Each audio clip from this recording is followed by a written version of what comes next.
I pledge allegiance to the flag of the United States of America and to the republic for which it stands, one nation, under God, indivisible, with liberty and justice for all.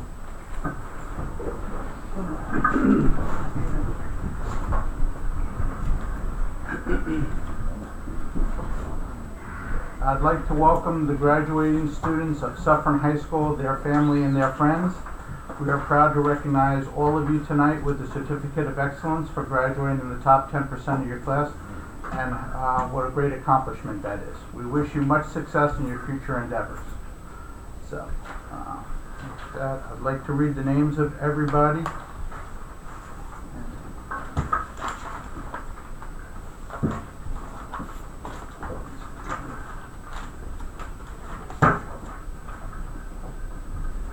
If you're here, please come forward to receive your certificate.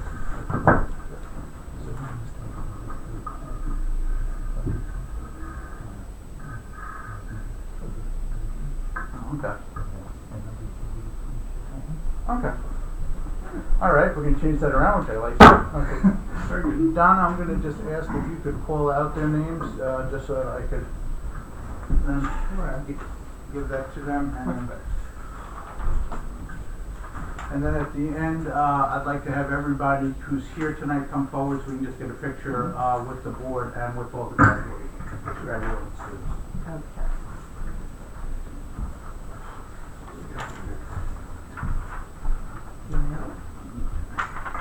First is Chloe Barbanel, Michelle Chen,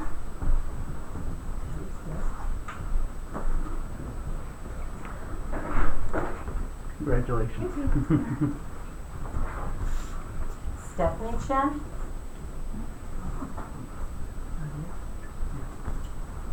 Sarah Chen,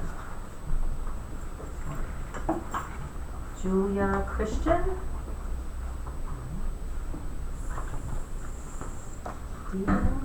Stefan Ducrepin, Jamie Goodman,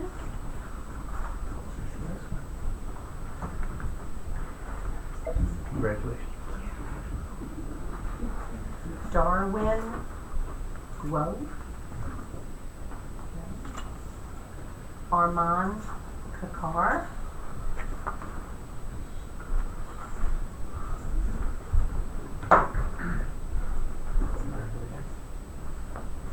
William Krebs,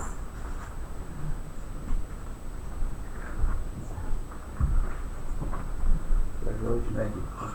Alexandra Kudlinski, Danielle Manos,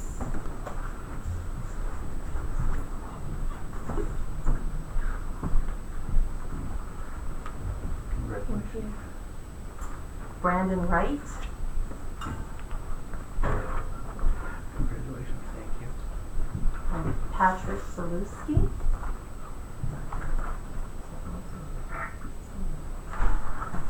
Once again, congratulations to you all, and if you could come up so we can just get a quick photo with everybody and all the board members.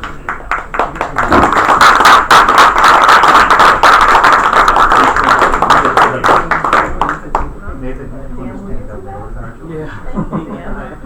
So that we can stand back here. Because I'm thinking, so that you two. Yeah, you need to sit on the floor. That's what I was going to say. We're pretty much on the hook from you. 6 feet down, so that Okay, yeah, you got to move. There you go. Here. Come over here. Alright, slide right in there, just slide.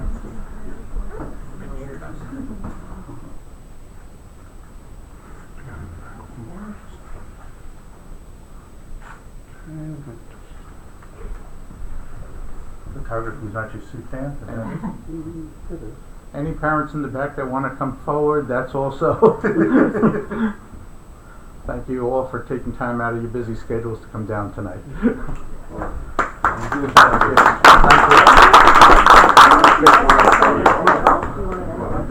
What's that? I'm going to take a shot. Is it okay that way? Yeah. Okay? Okay. Thank you. Sorry.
Mr. Leader, don't get too comfortable.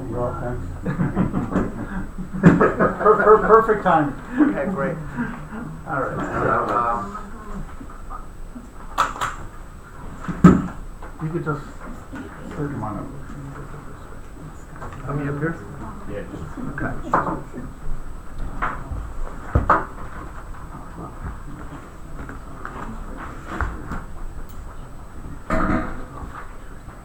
We're now moving on to the discussion. So we have Scott Liebert here from CLG Insurance. Good evening. How are you? How are you? Good. I'm here to review your insurance renewal with you. I don't know if I got enough copies, but you have one, right? You? I can show you mine. I can show you this one. I have. Okay, thanks. Well, McDowell Here, medallion, you can pass. Yeah, I can give him mine. Thank you. It works. Here's a card where you can reach me. This number is a cell phone. Thank you.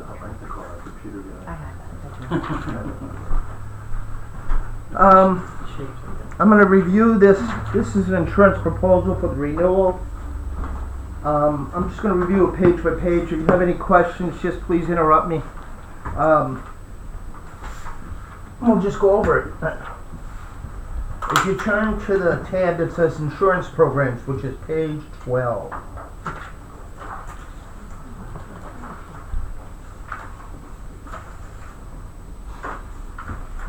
Everybody there? Mm-hmm. Okay.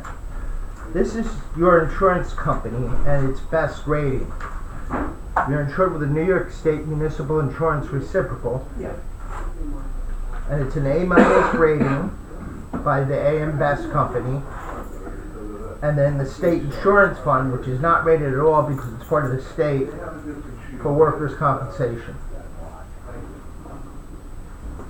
Any questions on that page? Okay, ask away if you do. If you turn to page 13, which is the next page, this is the real property we insure for the village.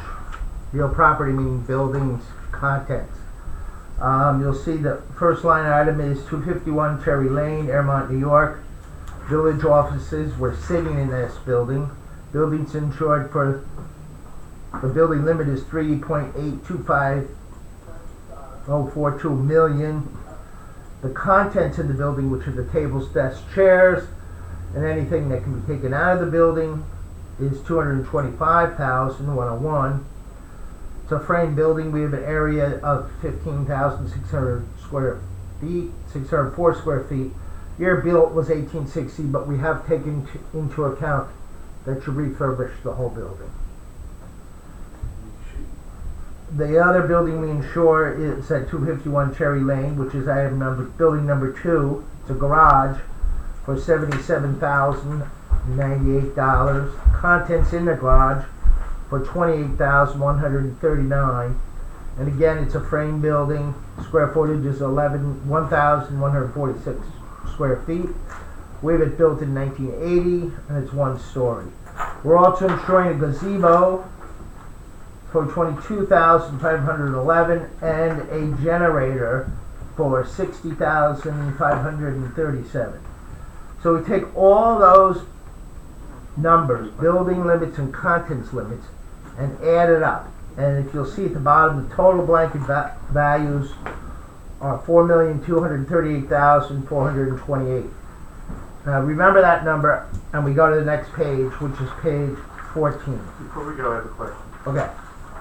On the first line where the 251 Cherry Lane, the village offices, and it shows here the year built is 1860. I'm assuming that was the original structure. That was part the of the building? individual, yeah, What about original structure. Okay, but what about the rest of the building? We've taken into account that, we say the year is built 1860, but we tell the insurance company they've gutted the whole building, added on to it, changed it around. Because if it was a building built in 1860, they really wouldn't want to be too enthusiastic insuring. Exactly. Okay. Now that number of, we add all the contents and buildings up, and we insure you'll see on page 14, blanket, building and personal property. Now, if there's a fire, say this building burns to the ground, the adjuster does not look at the $3,000,008 number, but he looks at the $4,000,002 number. And he says, is that enough insurance to rebuild the building, same square footage, same use? And he should say yes. So in case any of those numbers are off, it's kind of like a safety valve we've made by insuring it on a blanket basis, because they only look, so you're not going to be limited to the $3,000,008. If it's closer to $4,000,000 to rebuild the building, we'll pay the $4,000,000, whatever it is, to rebuild the building. There is a deductible on the property insurance at $2,500. So if there's a loss, we deduct $2,500 from the loss and pay you the remaining amount. You have blanket business income, and ALS means actual loss sustained. So if your buildings burn and can't, and it doesn't really happen with the municipality, it would happen more like with a restaurant. Restaurant burned down, they couldn't be in business, they wouldn't be getting income.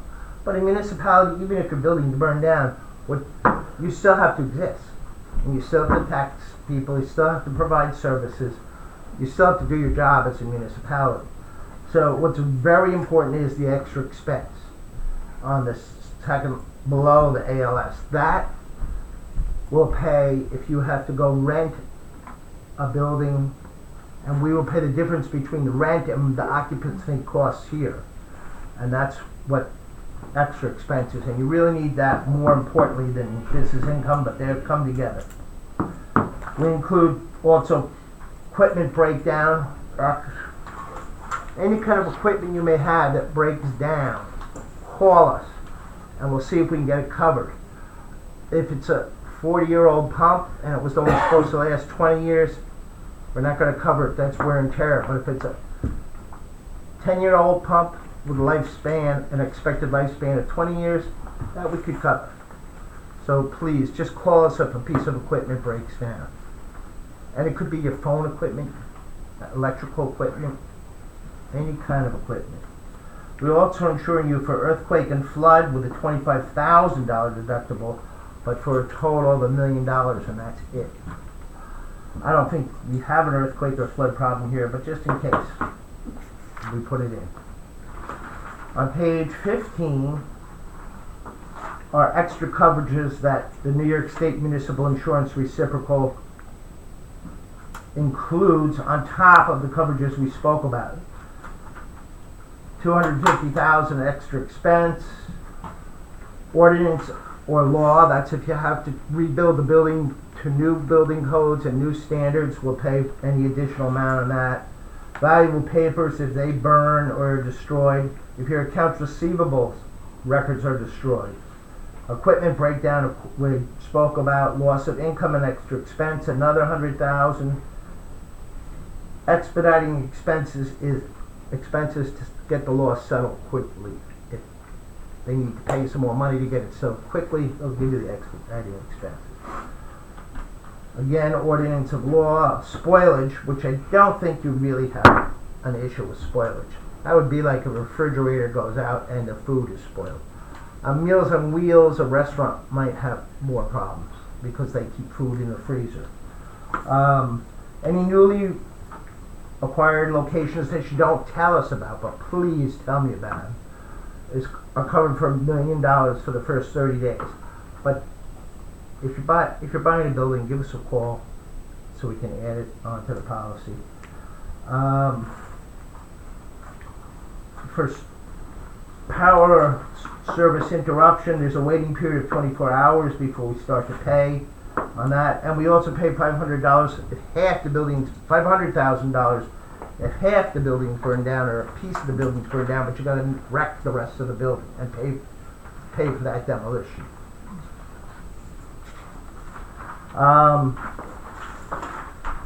Here's some services and things that NYMER provides on page 16. NYMER, I'm going to call the New York State Municipal Insurance Reciprocal NYMER just because it's easier to get out of my mouth. There's a value added service that will be a benefit to your municipality. Any buildings of values of $50,000 or more, they will conduct a valuation at no cost to you. So all we have to do is ask them and they'll be glad to come out and do the valuation. Make sure we're insuring properly. We're giving you excess earthquake and flood. Pollution cleanup, $50,000 is available for expenses you incur because of pollutants on your covered property or at your premises for it. Valuation of building and contents, again they do the valuation and equipment breakdown. The next page, general liability, is probably more important to you than the property insurance. That's if you get sued for hurting somebody, bodily injury, or doing damage to somebody's property in any of the activities of village, including your roads, sidewalks. You do have a prior notice law, I'm hoping, but if you receive prior notice and you didn't fix a street sign and then somebody gets in an accident, they can sue the village and you're covered for that. There just has to be prior notice of a damaged street sign. You have medical expenses. If somebody gets hurt on any of the premises you have, we'll pay up to $5,000 for their medical expenses without a lawsuit. You can just say, somebody slips and falls in here, you can say go to the hospital, we'll pick up the first $5,000. Employee benefits liability, employee benefits liability protects you for the administration of your employee benefits plan. If there's a mistake in the administration in the employee benefits plan on your part, and you're sued by the employee who doesn't have the coverage, but thought he had the coverage, there was a mistake, you didn't get on the employee benefits plan, you're protected up to $1 million with a $1,000 deductible, and it goes all the way back to 1/1/1950. Any errors from them 1950 on, and that's long before the village was even formed. You have limited pollution liability and a small amount of cyber security liability. Cyber security is with the computers, hacking the computers, and someone stealing personal information from you to use illegally. I have a question to you as a board. Do you allow taxpayers to pay their taxes on the internet via a credit card? Because some municipalities are doing that, and the Problem is, then you have all their credit card information and that you can be hacked. So cyber liability would pick up that problem. I don't know if you do that. You don't pay online, do we? We pay through the website, But if I lived here and I owe the taxes website with a credit card. You I can pay could- your taxes online with a credit card. with a credit through the card, village website. and you probably have a third party running that. Yeah. Okay, I'll give you an example what happened. A client of mine is a gun manufacturer and they make sell handguns. They had a third party running their website, and you can't sell guns on the internet, but you can sell all the ancillary items like holsters, t-shirts, hats. And they had a third party running it, and the third party guaranteed them that if they got hacked, we'd take care of it. Well, they got hacked. Then there's a lot of things you have to follow according to the state of New York, notifying every credit card user you had that you've been hacked. It cost them $70,000 to do this notification. The third party said they would indemnify them. Well, the third party told them to pound sand, and now they're stuck with the $70,000 bill, even though it was in contract, and they can sue them from the contract. In the meantime, they have to notify everybody. So even if you have a contract with a third party, you can't always trust them. That's why you really need cyber liability. Some of the, on page 18, some of the things NYMER gives to you is, it's an aggregate per location, so it's a limit separately for each location, a liability limit. They also provide failure to supply if you supply water or sewer facilities, which you don't do, but they do it for you. Acts of terrorism are included. Sudden and accidental pollution liability if you're sued for pollution and it's sudden and accidental, it happens suddenly. Personal identity theft, misappropriation of personal identification information stored on your computer that results in a wrongful or fraudulent use of information, so security numbers, credit card numbers, and other valuable information of your residents. So that's picked up for you, and it protects you if they get the credit card information and or the social security numbers.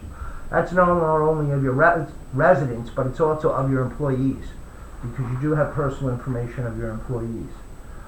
They cover you for any municipal sponsored recreation programs and allegations of sexual abuse and molestation.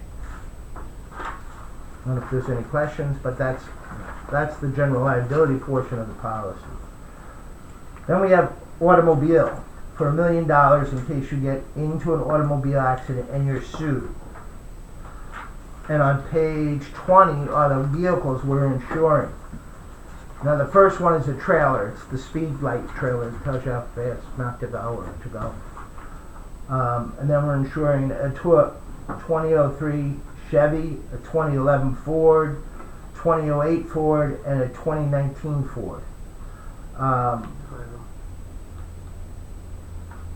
There's an automatic $3,000 additional for equipment that's installed in the vehicles. Such if you had a police car, you have a lot of equipment. The deductible is $1,000. Now, deductible reimbursement up to $1,000 for physical damage to any municipal employee's personally owned car while using it in the course of employment. So if one of you are driving to the conference of mayors, that's in the course, then in your own car, not a village car. You get in an accident.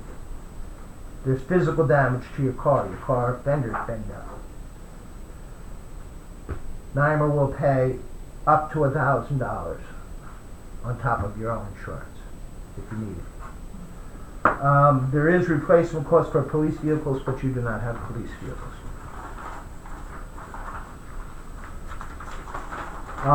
Workers' compensation is with the New York State Insurance Fund, and you receive dividends from the fund. Each year it's in a dividend paying program. I do not have the scheduled dividends, but they always pay a dividend. It's a good program. Page 22 is very important to the people sitting up on that dais.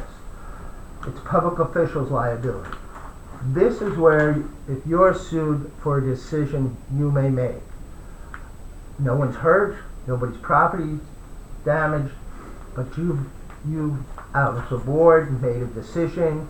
You may have, the board meeting may have gotten out of control, and you may have talked poorly about one of the citizens, and he or she turns around and sues the board, because some board meetings, maybe not here, but in some municipalities, get very hot and heated board meetings.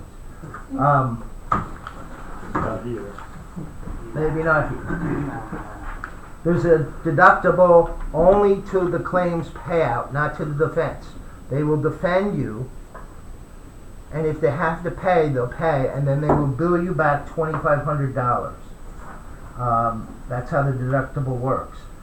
It also picks up employment practices liability, and that's if an employee sues the village for discrimination in hiring, firing, sexual harassment, which is very important because it does happen. And there's a deductible. They cover land use liability, which is zoning, which I know that there are some zoning discussions going on in Airmont, along with a lot of the other municipalities in Rockland County. We provide, if you read further down, municipal law enforcement, and you'll probably say, well, why do we have law enforcement coverage? Because you have a guard, I'm going to call him a guard, in the court, and he's carrying a gun. And this, if he uses his gun, and he's sued for using his gun incorrectly, you're protected there. Without that, it would be excluded.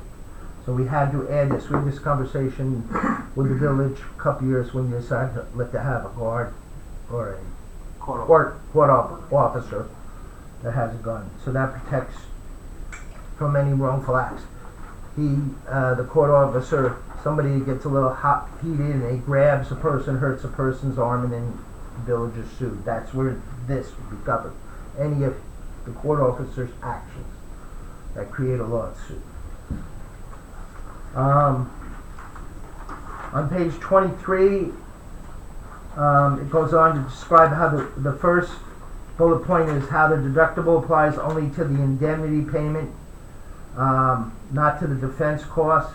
This is a nice policy because there's a consent to settle coverage, which requires approval from the municipality before a claim can be settled.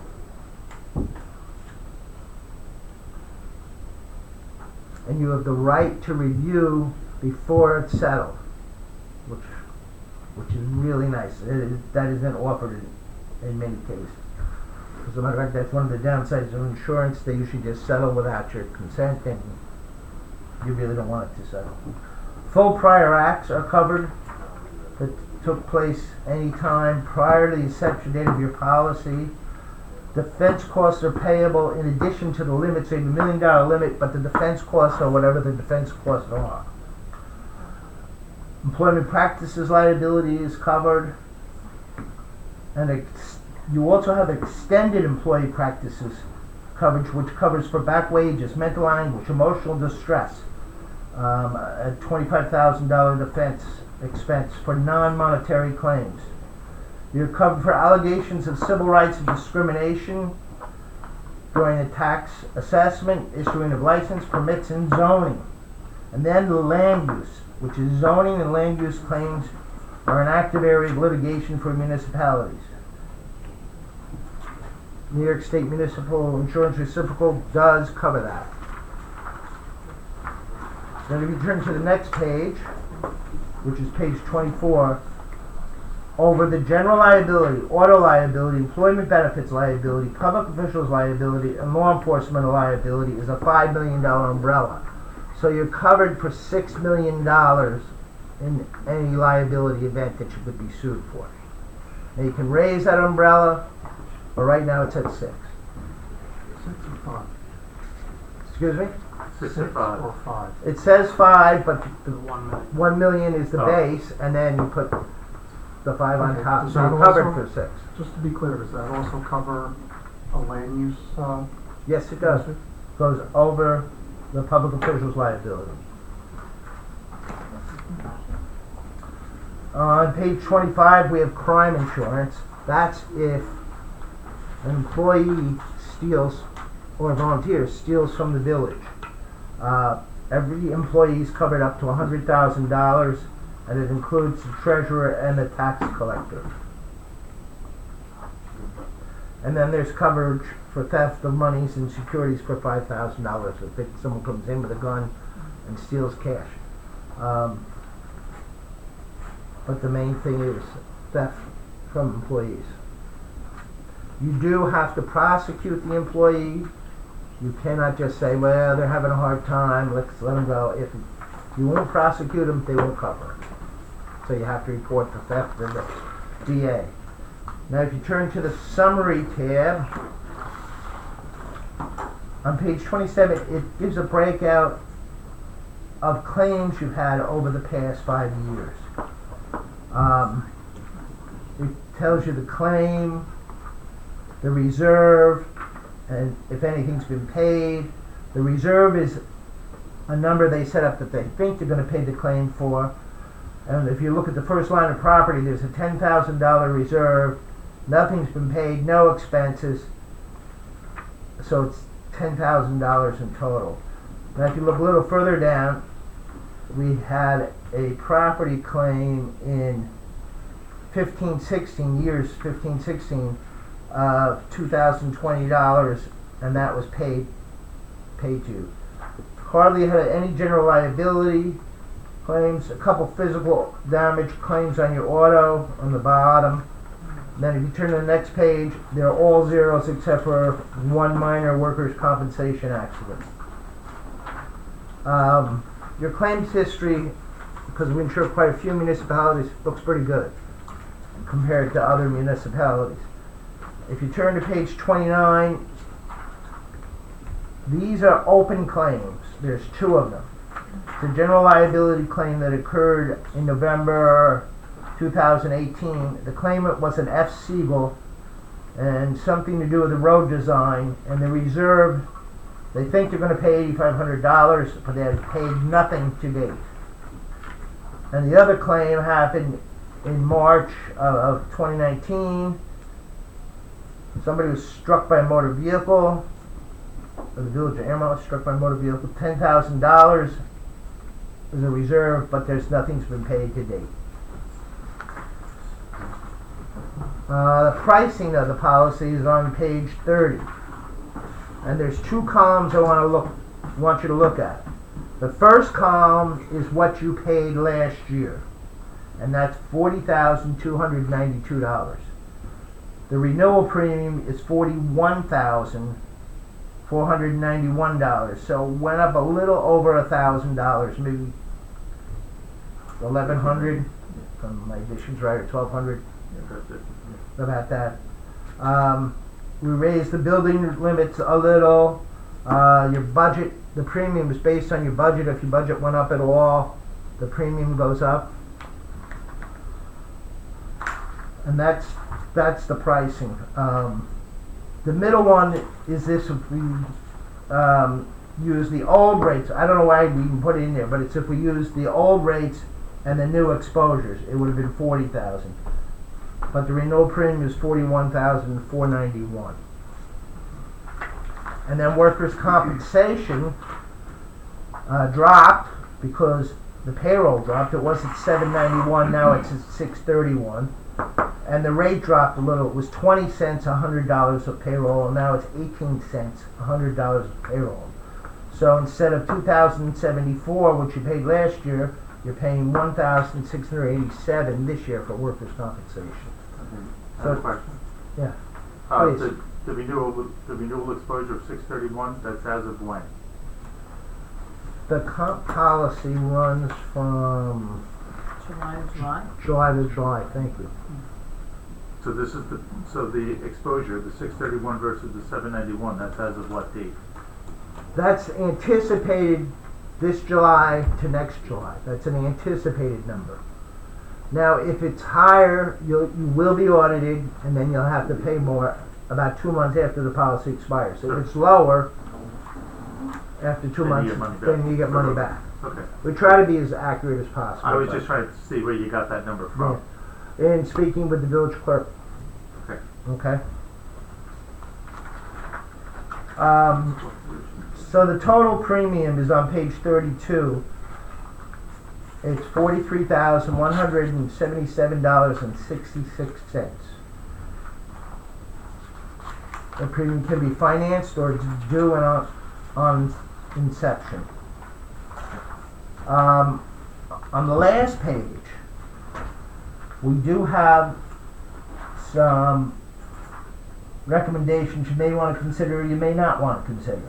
We can increase the umbrella to $10 million with a $20 million aggregate, and right now it's $5 million with a $10 million aggregate, and it would be an additional premium of $5,500. We can obtain a firm quote if you'd like us to, but that's our estimated quote. I don't know if you'd like to. You can just check it. Obtain quotation, or reject it. Either way. Okay, Okay? so just to be clear, the board can accept the $43,177.66 prior to the 19th of June. Right. Which is And like a couple days. thereafter, look into whether or not they want to increase any of these Right. You recommended. can always change insurance policies. You can always change any time of the year.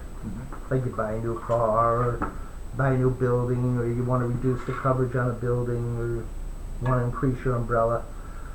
We can add crime with social engineering. I know the premium is not much, and what social engineering means is if you, a good example is you pay your vendors over the internet. They send you, like my lawn guy, the guy who cuts my grass, does not send me a paper bill anymore. He sends me a bill over the internet. And if any of your vendors send you a bill over the internet and you pay it, well, say it's a third party who's not one of your vendors, it's somebody who got a hold of the vendor's paperwork and how he designed this bill, sends it to you, and you pay it, and it goes to this criminal instead of the person who has to paint the room, the painter of the room. That's something you may want to take a look at. We can broaden your cyber liability, which I think you should do, for $462, and increase ordinance or law coverage, but you have a $500,000 worth of coverage, and the building's pretty up to date, so I wouldn't worry that you would really need that, because ordinance and law coverages, if the ordinances change, that you have to put more in the building that was here, but this building is up to date. It's got cameras, sprinklers, fire system. I could just see it. So that I'm not too strong on that recommendation. So those are the things what we see you need. I can tell you a little bit about the insurance company, NYMER. NYMER's a reciprocal. It's not a traditional insurance company. And it was formed probably in 1980 by a company called Right Risk Management. Right Risk Management is paid by NYMER to run the insurance side of the company, do the underwriting, the processing, the billing. They're still doing all that. Local municipal officials or New York municipal officials sit on their board of directors. As a matter of fact, a former mayor of Airmont sat as a board of director of NYMER, John Lane, for years. And even when he went over to Sloatsburg, he still remained as one of the Sloatsburg building inspector or something. He still remained on the board. I don't think he's on it anymore. NYMER also handles claims differently.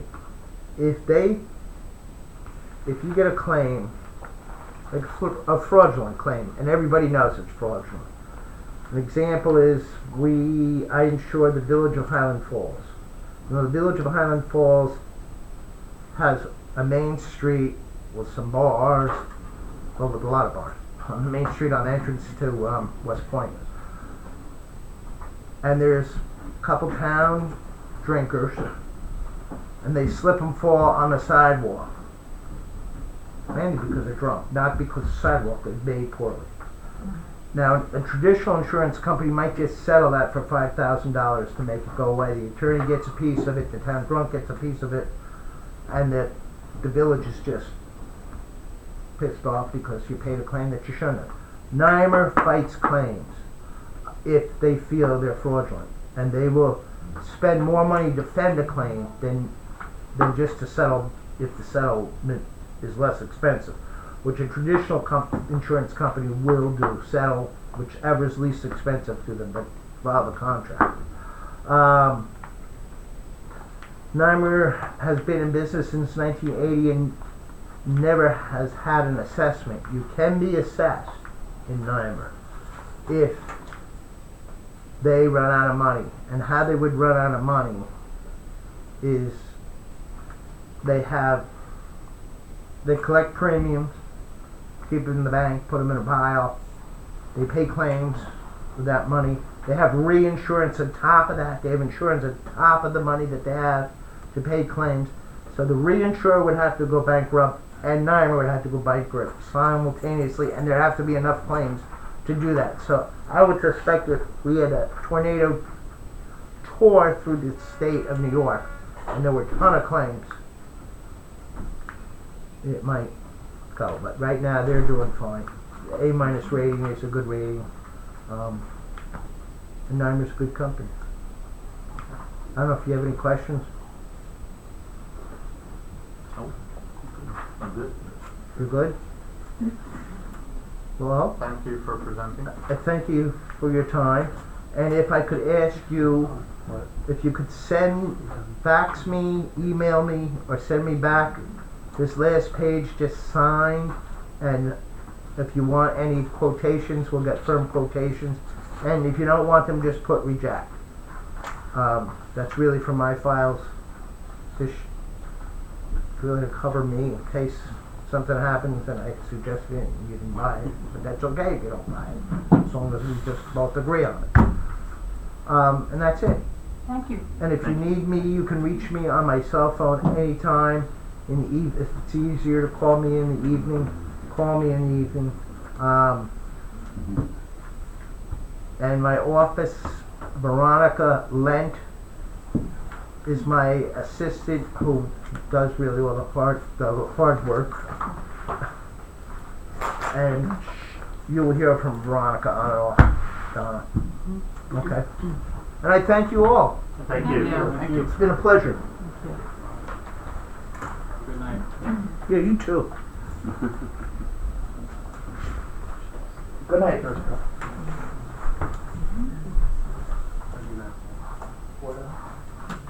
Due to the time-sensitive nature, we have a motion authorizing the village to renew its insurance policy for June 19th through June 19th, 2020 as a proposal received from COG Insurance. I'd like to move the motion. Do I have a second? Second. Discussion? I think you ought to add to this, and to authorize the mayor to sign, the proposal, acceptance, page number 33, on behalf of, the village and for the deputy clerk treasurer to, issue a check for the premium amount.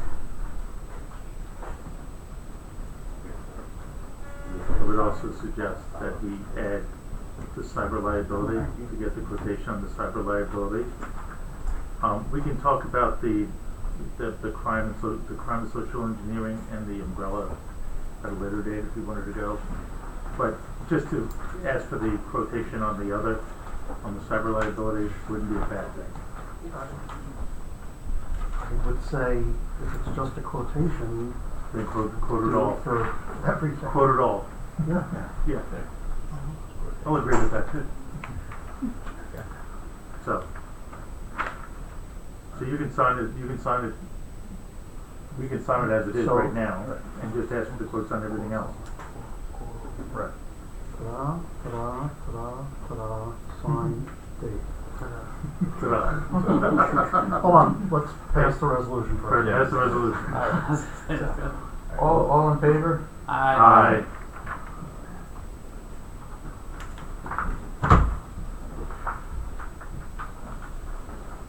Is it my turn?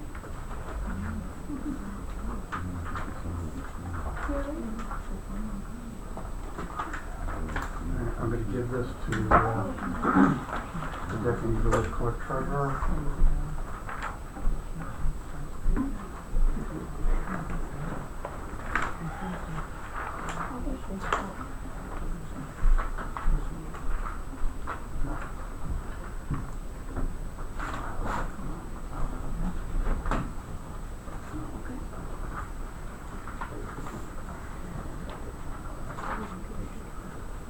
I think we should just go straight to the overlay, because he's not here. That's what I was gonna say, Jeff's not here, so we'll just table that. You're up. All right. Yay! Good evening, Mr. Mayor Good evening. and village trustees. I'm Adriana Beltrami. I'm the village planner for the village of Airmont. I have a little graphic for you all today. So I'm here to talk about the floating zone, which we have a pile of papers. Sure we do. All right. So I'm here to talk to you all about the Airmont Downtown District floating zone. For a little bit of history and context, the kind of cornerstone of the comprehensive plan, which was passed on June 18th, 2018, is the kind of redevelopment of downtown. It's a concept for the Airmont as a village center. And so really what that conceptual area was the two northern corners of Route 59, and along here we looked at some underdeveloped and vacant properties. And so that was an idea that was passed on June 18th, and shortly thereafter we started working on what's called the Airmont Downtown District. Essentially what that is it's a floating overlay zone. So it wouldn't actually land until a developer came seeking for the overlay zone to land. Your senior housing zone, I believe, worked in a similar way. So we worked for several months on the language for this development zone. Essentially what it is that it's an incentive zone. So a developer would come in and make a proposal, and the proposal would only be accepted if certain incentives were provided to the village. Things like enhanced social spaces and enhanced pedestrian access ways and things like that. And you can see on this map that we've already kind of mapped natural walkways that people already take throughout the village to get from parcel to parcel. So we can get into the details of the downtown district. I don't know if you want to do that today, or you'd just like to know where we're at this point. I would say just where we're at this point. Okay, great. So where we're at this point is that we worked a lot to get the text to where all the stakeholders and the community felt comfortable with it. And in order to pass it, we need to go through the secret process. So we need to write a generic environmental impact statement. I believe I provided the clerk with a scope. The previous group that we were working with it on did not see that scope. We were working on it prior to this new administration coming in. So that's where we're at actually right now. We have a scope written, which is essentially the outline for the research that needs to be done. We should discuss it probably in more detail with the village attorneys and with the village engineer to make sure that we're covering all of our bases in terms of the potential impact of the project. And what the GEIS would essentially do is create a level of threshold impact. So it would basically state that this is the level of impact that's anticipated, and if a project came in that was proposing a greater impact than what we had already studied, they would have to do supplemental review in order to get that zoning just to land. And then they would have to go through a site-specific review process with the planning board. So part of it is with is being reviewed by the village board. The other part is with the planning board. So I don't believe that lead agency has been declared yet. I assume that the lead agency would be the village board. And so once that was declared, then we would go ahead and start the seeker process. If I could just add very briefly, just make sure, especially the newer board members, that I'm Stu Turner.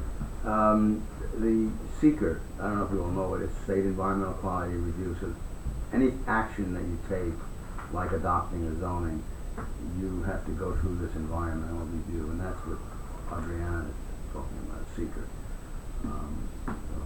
It's a state law. Yeah. Has to be done.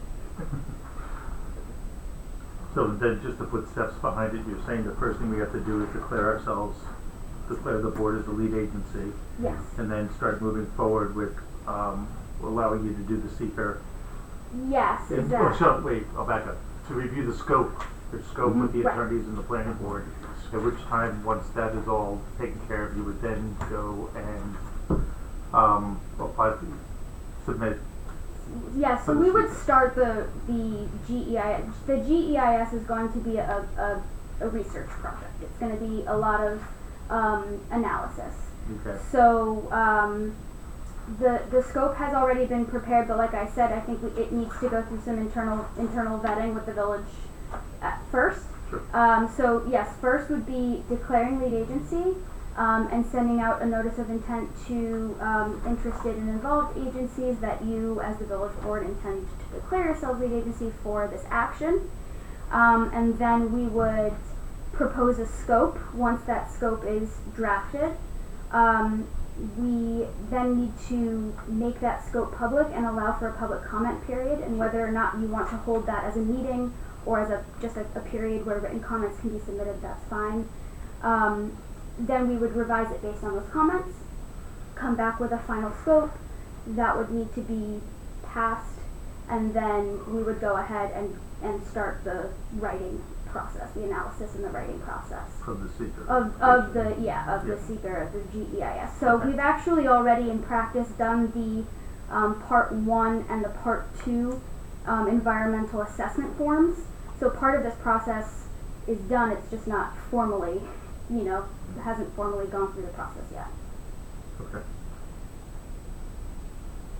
There's one more thing, I think, because Adriana did provide you, I think some of you have been involved with the process, so, but some of you who have not been, the memos provide all the background and the discussion, as she said, about the comprehensive plan, and that this whole idea was to create incentives to redevelop the village center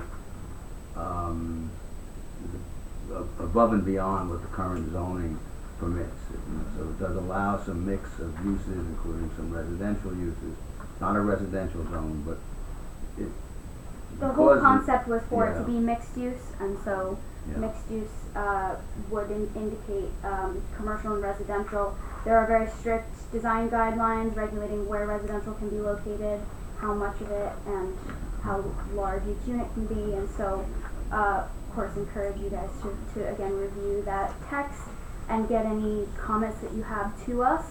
I'd also like to note that there is a version of this zoning text on the website under proposed legislation, I believe, and that is at this point outdated.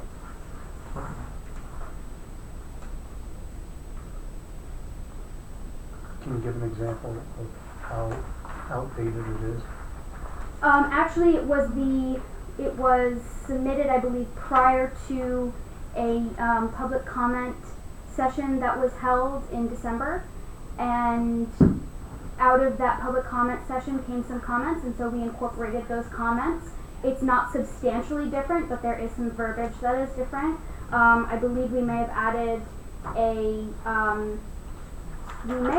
definition for mixed-use development. I don't know that that was there before. Don't quote me on that though. So you know, minor verbiage changes and things like that. But at that meeting, there was support for this. Yes. And then just to be clear about all of this, that since I'm all about the money, is that all these costs would be recouped in the application process for any of the development that would go on in these zones. Mm-hmm. So we put up the upfront money, but then we would recoup that through the fees and stuff. So Yeah. it would end up being a wash in the long run, and maybe a profit. I don't think so. All right. Let's just hope it would help the It's about process. this big. Let's hope it would help the process along and make it speedier and easier to change some of these areas and get some development going. Yes. Right. Exactly. That's the idea. That's what we're trying to do now. Exactly. Yep. Okay, Okay. so timing, the next village board meeting isn't until July 1st. Correct.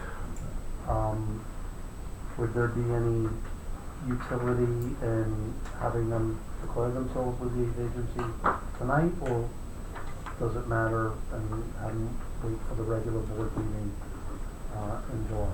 Well, it would, given this particular situation, the village board is the only board that can adopt this. So we don't have to do a 30-day, they call 30-day coordinated review if the DEC or somebody else had to be involved. So you could declare yourself lead agency to start the process. Yeah, it's a formal action that starts it and would, in a sense, provide the opportunity to continue with the process that you've just discussed. You would probably want to, at some point, Anyone want have to make a time to talk motion about to the scope declare and so on. Right. the Airmont Village Board as lead agent pursuant to seeker with regard to the proposed overlay zoning amendments? Make the motion. I'll second it. Any discussion or? No. we're all good? No, I think- No, we're good. All in favor? Aye. Great. As Dan stated. That's Wonderful. That's for Dan. Gianna, Yes. I have a question for you. Sure. I have minutes from February 19th, a Yeah. public hearing on the overlay zone. Was that February? Yes. Okay, so then the document that's online right now is dated December. Okay. So it is actually quite outdated then in that case. And this public hearing was opened and closed, so is there anything further that Nope. needs to be done? No, it Okay. was really just a public comment period Okay. to just vet it and Okay. see the response that it would Yeah, receive. they don't begin to- There will have to be another public hearing. Well, yeah, there will have to be public hearings as part of the seeker process, and we can keep you abreast of those as the process continues. And so then the next steps would be that we will consult with the village attorney and the engineer and share that draft scope with everybody. Sure. Get feedback, and then come July we'll touch that. Okay. Does that work? Okay. Wonderful. Thank you all so Deanna, much. thank you. Thank you. Thank you very much, Stu. Thank you.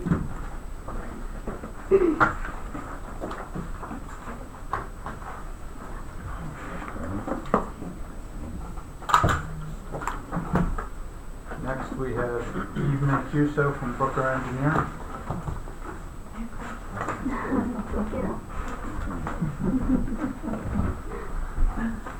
Good evening, how are you all? Good evening. So, should we just stay in the order of our agenda here so we don't get things confused? First item on my list is the road paving program. Yeah, same time, right? I don't know if you guys had the opportunity to look at the latest figures I've provided. I think they sent over Thursday or Friday. I don't see anything. Oh, you didn't get them? Alright, sorry, that's my mistake then, because my staff was supposed to send it over. Okay, so I'll give you the summary. What we did was we took the limited number of roads that was provided. I believe there were 18. We didn't reevaluate the full list of all the roads in the village in the interest of saving a little bit of budget and saving time. So we did look at the roads that were provided. I believe there were 18, and James from Belleville added 2, if I recall, so I think it's a total of 20. We went up and down every road, and we reevaluated it to see if the previous rating was consistent. To no surprise, the rating has now been reduced because the original evaluation was done, in 2014. And though the list has been updated yearly, the updates really only reflected adding the new rating to those roads that had been paved. It wasn't a full reanalysis of all of the existing roads that were on the list. So what we've done this year is we've taken those 20 roads and now we have reevaluated them and re-rated them. God bless you. Thank you. And I will provide this to you tomorrow if you don't have it now. But I can read you the roads that we looked at and the new rating, and I can give you the summary of the cost involved. So we started with Munson, and now we're down at a level 3. So that's been, previously a Munson was actually at about a 6, but after all the utility work, and Munson has really been reduced to a 3. We have Campbell, and it's only a certain section of Campbell from Autumn Court to address number 87. And Belleville actually brought that out to our attention, as well as a resident, Mr. John Hock, sent a letter, and he actually noted Mary Beth in the same section of Campbell. We then went to Fosse Court, that was a 3. Independence Lane, that's a 3. Christopherson is a 3. Mary Beth Drive from Campbell to the end, 3. Next was the number 4s were Balanchine Court from Darby to the cul-de-sac, Leaf from Ackerman to the cul-de-sac, Litchholt from Munson to the cul-de-sac, Mountain View from South Airmont Road to Utopian, North Lawner Lane from Victoria to house number 81, Patriot from Muncie to cul-de-sac, Provost from Auger to Fairview, Sumter from Smith Hill to the cul-de-sac. Now these still are all 4s, so there's a good number of roads that need a lot of work.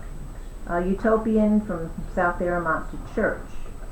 Then we get into the 5s, and the 5s are Shewart from Smith Hill to Saddle River Road, Madison Hill from Hampton to house number 21. Moving right along, still in number 5s, rating 5. Park Ave, Darby to Regina, Rustic from Shewart to Apple Blossom, and Schulman from Shewart to the cul-de-sac. For a grand total of $1,847,958. Awesome. So, what I'll do, I'll provide you with this list and the new rating. So that's over budget. And then you can decide Yes. how you best wish to spend your money this year. Does that include any of the money due back from O&R? No, I didn't take into account any of your budgeted money already. So you have your CHIPS, you have 3 pots of money from CHIPS. Right. You have the CHIPS and the, Donna, what's the name of it? Winter Road Emergency. Yeah, there's 3 different pots of money that you'll get there. Plus you have reserve money that the utility companies have given you, especially Munson is a perfect example. You should have Suez money there, Yep. and you should have O&R money there. So some of that money you have in your budget already before you start putting village money in. Money was input for Munson?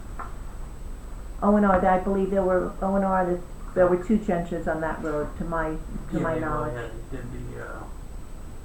They did the main project and then they added another 380. Correct, exactly. The cost share, we'll talk about. right, Yeah, yeah. right. So with that, I typically. Money's a different Those roads- conversation. No, I understand, but those roads, monthly, No, I know. I mean, they could be paved next week, Exactly, those are overdue. very much so. Now that the utility work is complete, we did push that off because the utility work was not complete last year. Yeah, they- So that's why a little bit of a lot of pothole repair was done over the course of the last year, just to make it plowable, passable, but now it's really due for milling and paving. Question, you oversee when they, you walk the site with them, or, when they give you their plan, when they're doing their trenching? No, Okay. all I do is I get a road opening permit. Right. So what triggers the cost sharing agreement is the installation of a main. Right. The service is the little 3x5 patches. Mhm. It's a straightforward know. road opening permit. No, I was just suggesting The when agreement. they refill when they do the patching of the main, Mhm. they're using binder. Right. If they would use top, it would make a big difference, Well, huge difference. the difference is the cost sharing. So that's part of the deal with the cost sharing. They're bringing it up with binder in anticipation that we're gonna go in and mill it and pave it. Right, and which they'll do up to however many feet we discuss with them or we work Correct. out with them. Right. It's just that the binder, with the amount of time the project lasts, the binder. Well, in this Comes up. instance, especially for Munson, that was the problem because you had one just utility keeps coming follow up, the yeah, other. and Correct. that's when they Typically, ran, if they ran you- a combo too. Correct. So. That was an unusual situation because it was out there longer than most roads would have been. Especially, Did- yeah, during. When you did this, did you also check to see whether or not there's any drainage and or Oh, good curbing? point. Yes, we still have the drainage situation on Rustic over by the tennis courts. And actually, when I was doing the evaluation on Rustic, I told James that we sprung another leak. So that pipe on Rustic that crosses the road has to be replaced. Correct. He's been patching that for a while. It looks like the basin, I think on the right side, I'd have to get my directions right, looks like it's in need of reconstruction, if not replacement entirely. The pipe that connects the two basins, I believe, was corrugated, and that should, The bottom's gone. the pipe has served its time, Yeah. so it's due for replacement, so yes.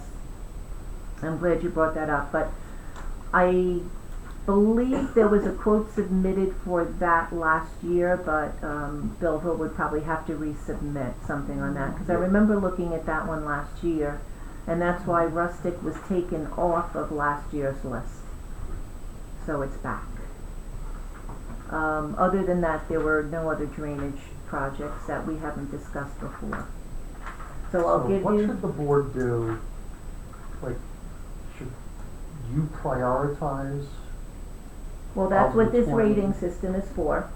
and then timing wise with Tilcon and, actually, once they decide which roads to do, Mhm. what are we looking at?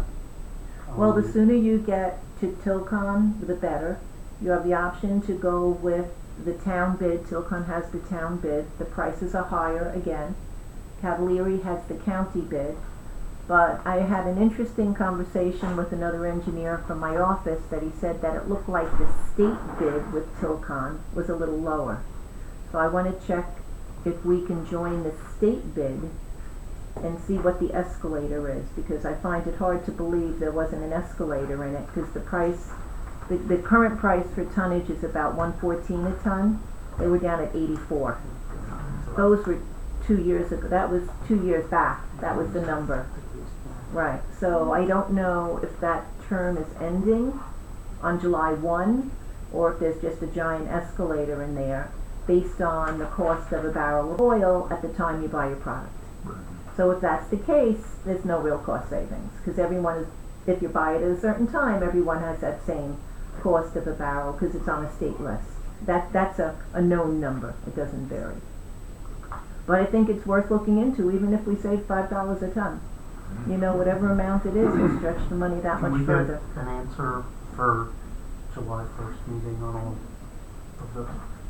Well, if we do, have we received, Donna, our CHIPS allotment yet?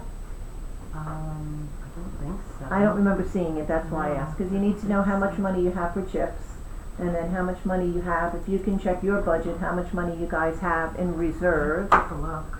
If there's any money you're missing, I could follow up with Onor and Suez, because, I don't recall if that last 300 feet came in Yeah, for in Munson. right, yeah. So I have to follow up with Bob Tyson on that, because that was the Yeah, very good with that. latest work they just completed. Mhm. And then see how much money the village wants to put in the budget, Right. and then we can get real close. Yeah. I think I'm gonna send something to Brian. I have to take a look. Okay, I have to take a look. let's take a look and see. But yeah, what's today? Today is, with I'll 2 weeks? let you know tomorrow. Yeah, within 2 Yeah, weeks, 2 weeks. that's doable, that's not a problem. But I'll give you this, I apologize for that, I thought my staff sent this out, last week when I was off on Friday. So I have the rating, and I have the summary, and you guys could take a look at that. Any more questions?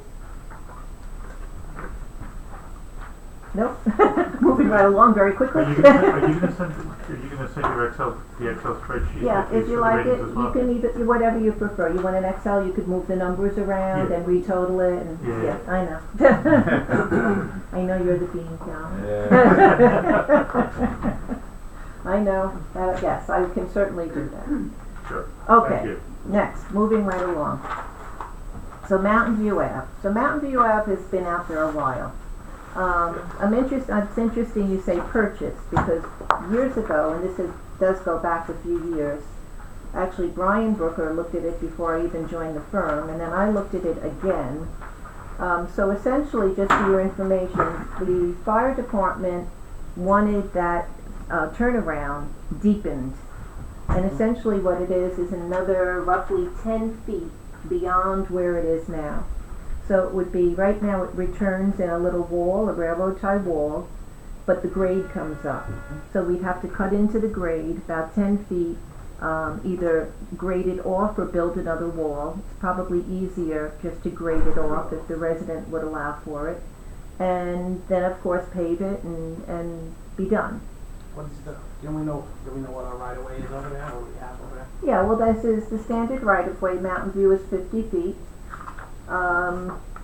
So it is, they wanted 70 from the other edge of pavement. So typically you have a 30-foot wide road.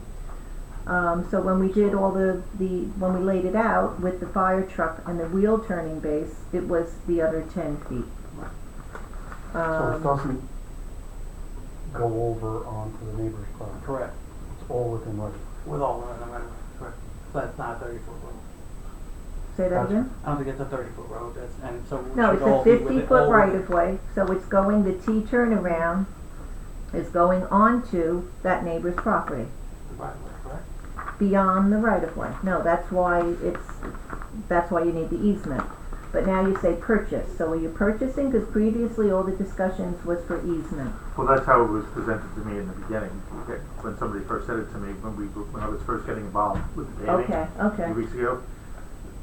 It was characterized as we need to go and purchase the other, like a 20 by 20 or whatever Okay, that but was. maybe purchase an easement, not Well, maybe- purchase outright. Yeah, Right. I would prefer. So we'd have to speak to the owner and see That's if what they there's do, what here. they do, and I only count the Okay. beans. Hello? Yes. Who's you're the owner? Yes. Oh, pleased to meet you. So, can you clarify? Was it purchasing an easement or purchasing outright? It was purchasing outright, and it was 20 to 25 feet, but you're saying 10, I don't know. Beyond what's there already? Beyond what's there already, additional Plus 20. 10. Plus 10. So it was the existing turnaround plus 10, but then if it was, I think there was a grading easement behind it as well. So rather than construct a wall, it was gonna be graded back. No. It was to be purchased fully, It was purchased. Okay, 100%. okay. Well, the first 10 feet is controlled by the village of everyone's property. Right, no, it's only purchase of what's on his property, So- yeah. It's not 20 feet, it's 10 feet of the 20 feet. But No, it's more than No, that. it's more. It's more than that. It's the existing turnaround plus an Plus additional the additional 10 10 feet. feet. Correct. Correct. A total of 10 feet onto his property. No. There's already a turnaround on his property. It's there already. Correct. There's already a turnaround there, so it's 10 feet beyond that. So it looks like probably about 15 feet roughly is there already, according to the scale on this map. So it would be, this is only a sketch. This one is scaled a little bit better. So it would be approximately a total of 25 feet, to say the 15 that's existing plus the additional 10.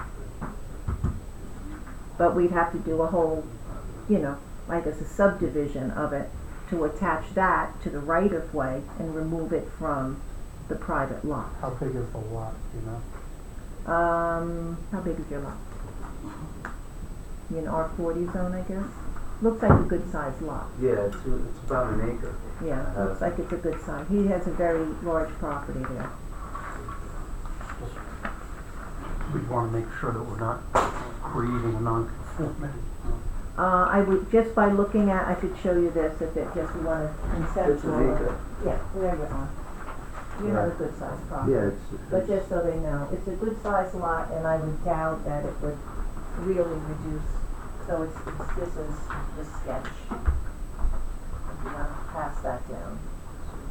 But you'd have to do a whole, subdivision and a meets and bounds and just record it by deed. Have an assessment done of it to see what the value of that piece of land is. So we would have to do an appraisal. Yeah. Okay.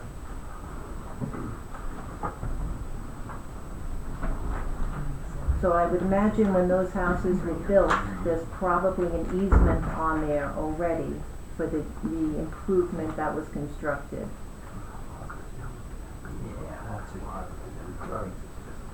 Yeah.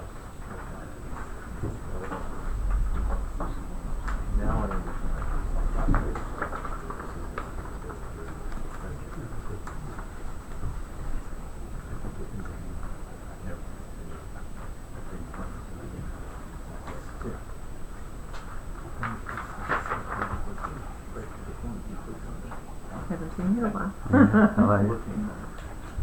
Yeah, I'm looking at the dates, 2016. Yeah. While they're looking at all that, there's a letter here from Michael Grant from Lenore about notifying them of public paving, what we're looking at. Okay. Do you notify them on that list, or we? Either one, or both, but it's better if it's official from you. Yeah. You can give them the tentative list so they could start. Okay.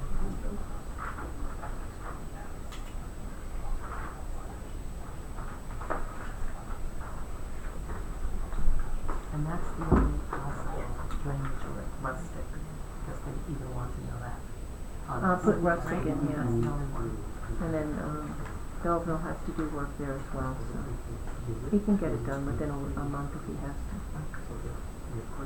But he still has to get over. That's next.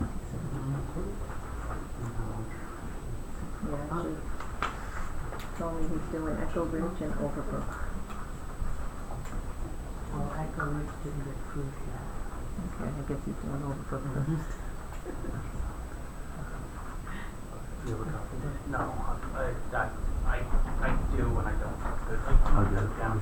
No, okay, I can send, what I can do is, I don't believe everyone saw it yet. They forget me down these behind the post. It's not a good spot.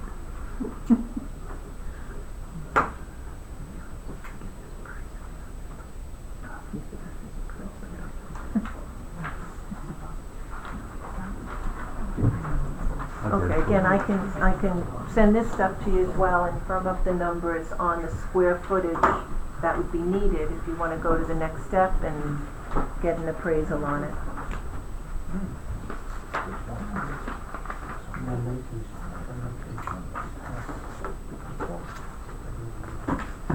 They could.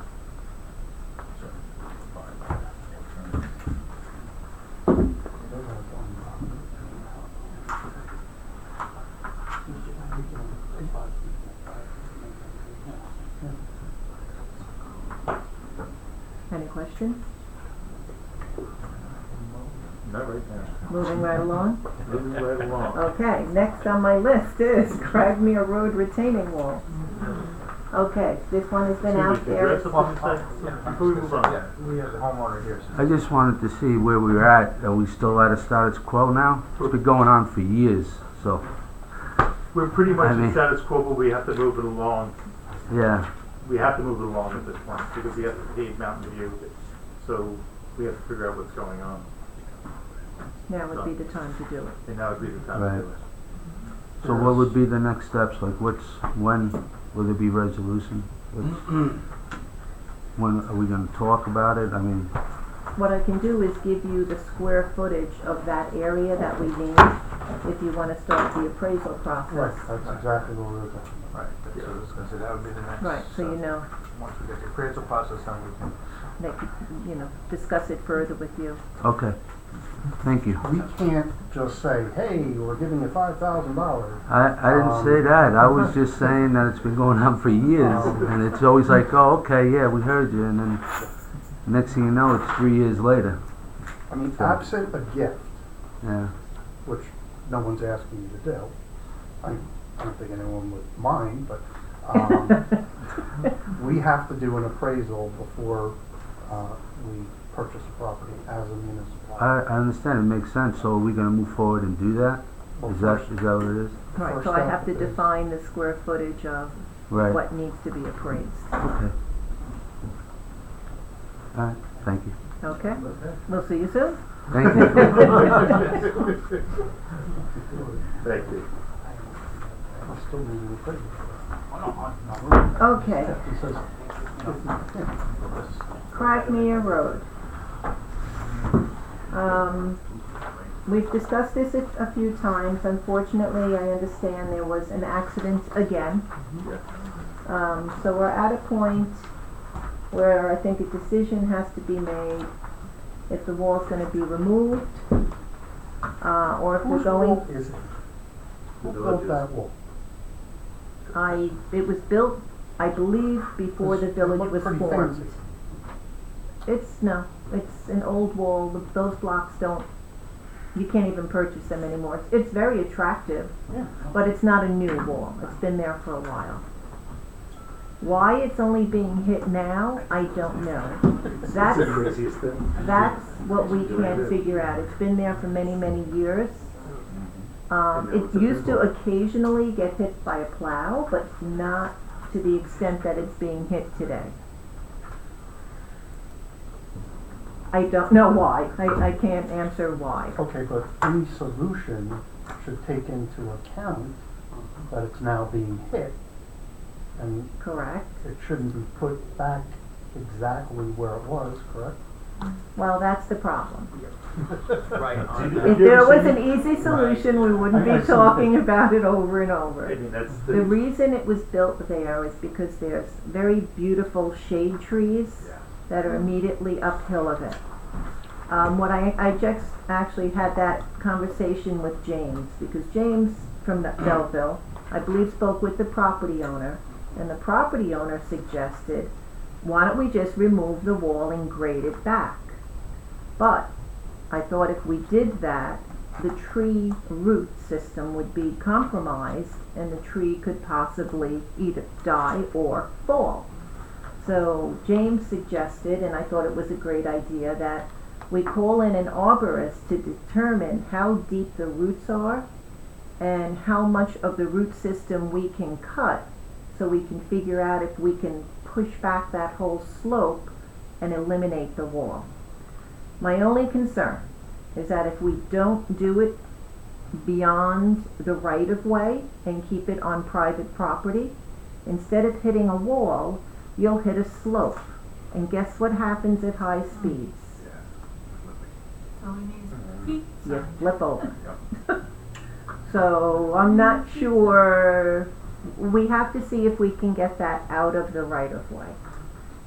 The other solution, of course, is to cut down the trees and rebuild the wall on private property. And then you could have a nice 10-foot wide shoulder, similar to what you have further down. Even before the trees. So I'm looking at the picture here with the yellow caution and everything that we've put up to prevent this from Yeah. happening. Yeah. Correct. Looks like there's parking ahead of it, or. Yeah, that's I see in front of the yellow- nursing facility, right. Is there any way that we could put, I'm just thinking, the sand cones that are in front of bridges, No. but that we do it nicely and decorate, The problem is that right before that wall, there's a driveway, there's a service driveway There's an before the easement. nursing home. Correct. Because that's what I'm not. That's right, but that's what you're not saying. What I think you can do immediately is really, really freshen up all the paint, and maybe with real bold yellow stripes delineate that shoulder. And you can even do it across the driveway, because it is a service driveway, it's not a main access drive. And just give more, I don't think there's enough reflection on the paint that's existing there. So that will at least dress the people traveling northbound along Cragmere. The people that are turning in from the side street, there's still the opportunity for them to hit it, because they're coming head on at it. So if they overshoot a little bit, that's what's hitting the wall What as is that, well. Yale Drive? Is that Okay, Yale? so Yeah. can we put a That sign there, like a is school Yale. sign? There's Small? delineators there now, there's signs there now. There There's, are- Signs up there? Yellow and black It's the building. arrows that tell you They to have kind of, chevrons yeah, there? they Yeah. ask you to really. move over. But I think pavement markings, maybe some advanced warnings, we can put up immediately. And then I think the solution or the suggestion that Belleville made to evaluate the trees to see if we can remove the wall and change the grade to the extent that it wouldn't create another problem. I don't see the wall moving back 10 feet personally. I don't either. I don't see it. I've been Did passing you that see wall for those? 20 Yeah. years. I To- see a sign, a speed sign or something. Additional signage. Yeah. The other thing we were thinking of is maybe adding some curb as you're traveling north, and actually, beyond, like, we can leave the bulk of the parking in front of the nursing facility, but then begin a taper and keep people in the proper lane. But again, it won't address the people turning out of Yale. So signage, more paint, some curb, I mean, And if I'm not mistaken, coming out of Yale, you're looking right at the little stairwell, I think that goes up into the. and Yeah, Goes up pretty into much. from what I So there's not even understand, that anything you was, could put Kind there. of looking, yeah. and what I understand, that was the last thing that was hit.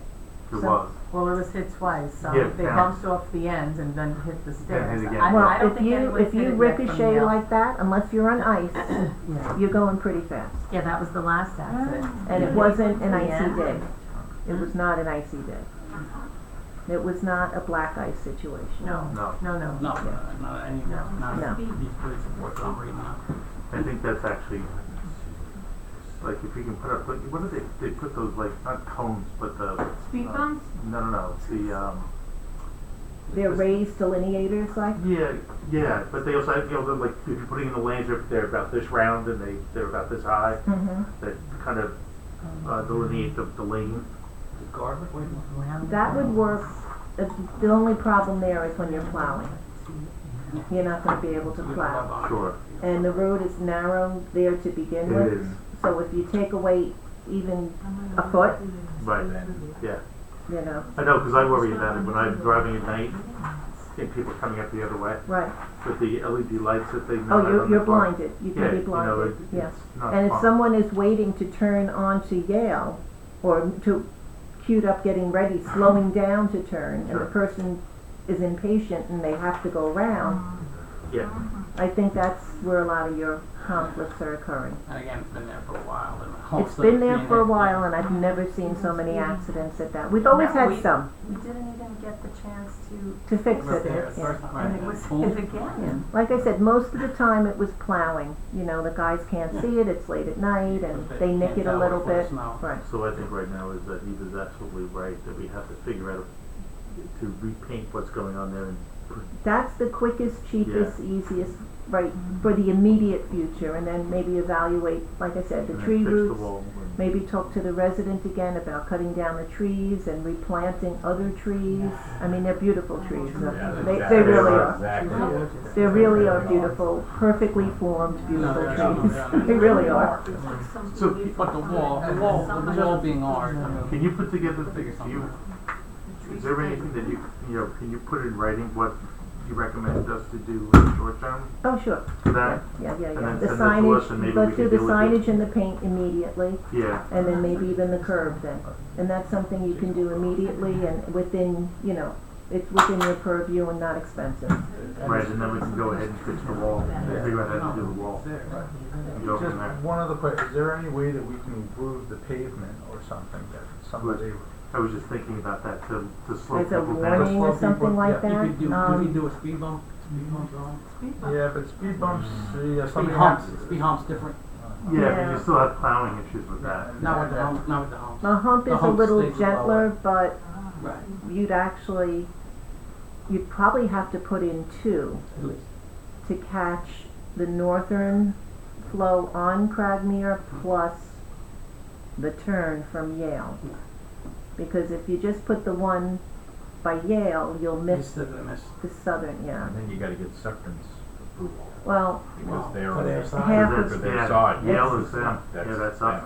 yeah, the other half of the Their road walls is not, there. their walls not getting hit, so I don't see Ed moving too much on that one, so. Yeah.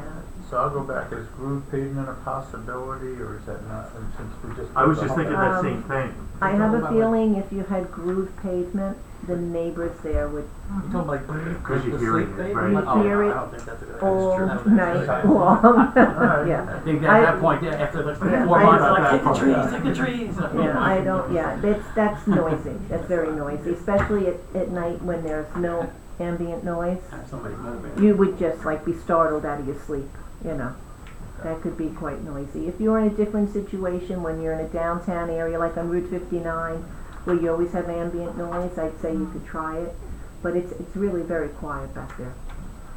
Where would the curb be? Because the nursing home has like a little driveway next to this. Well, I'd start the full height curb south of there, taper it in, put depressed curb where their driveway is. Right. But at least once the curb line was established, the person should be veering over already. Should be. Or they'll hit a curb instead of hitting a wall, Correct. so Even if you, I was gonna say, it seems there It's was only a the little same bit of part of the wall. concern about loss of a couple of parking spaces there, because on the weekends and on That's- holidays, it does get quite it busy. does get, yeah, they line up. Yeah, And I yeah, understand. so you will lose a couple parking spaces there. But if we can prevent an accident, safety. Right. Right. It's not even official parking. Even if, There's a couple things here to consider. So for an arborist, you know that Lou is an arborist. He's a certified arborist. So you can always go and ask him to go check out the property, check out the trees. Yeah, to see, I don't know if there's a probe, I don't know the procedure to see the depth of the main roots.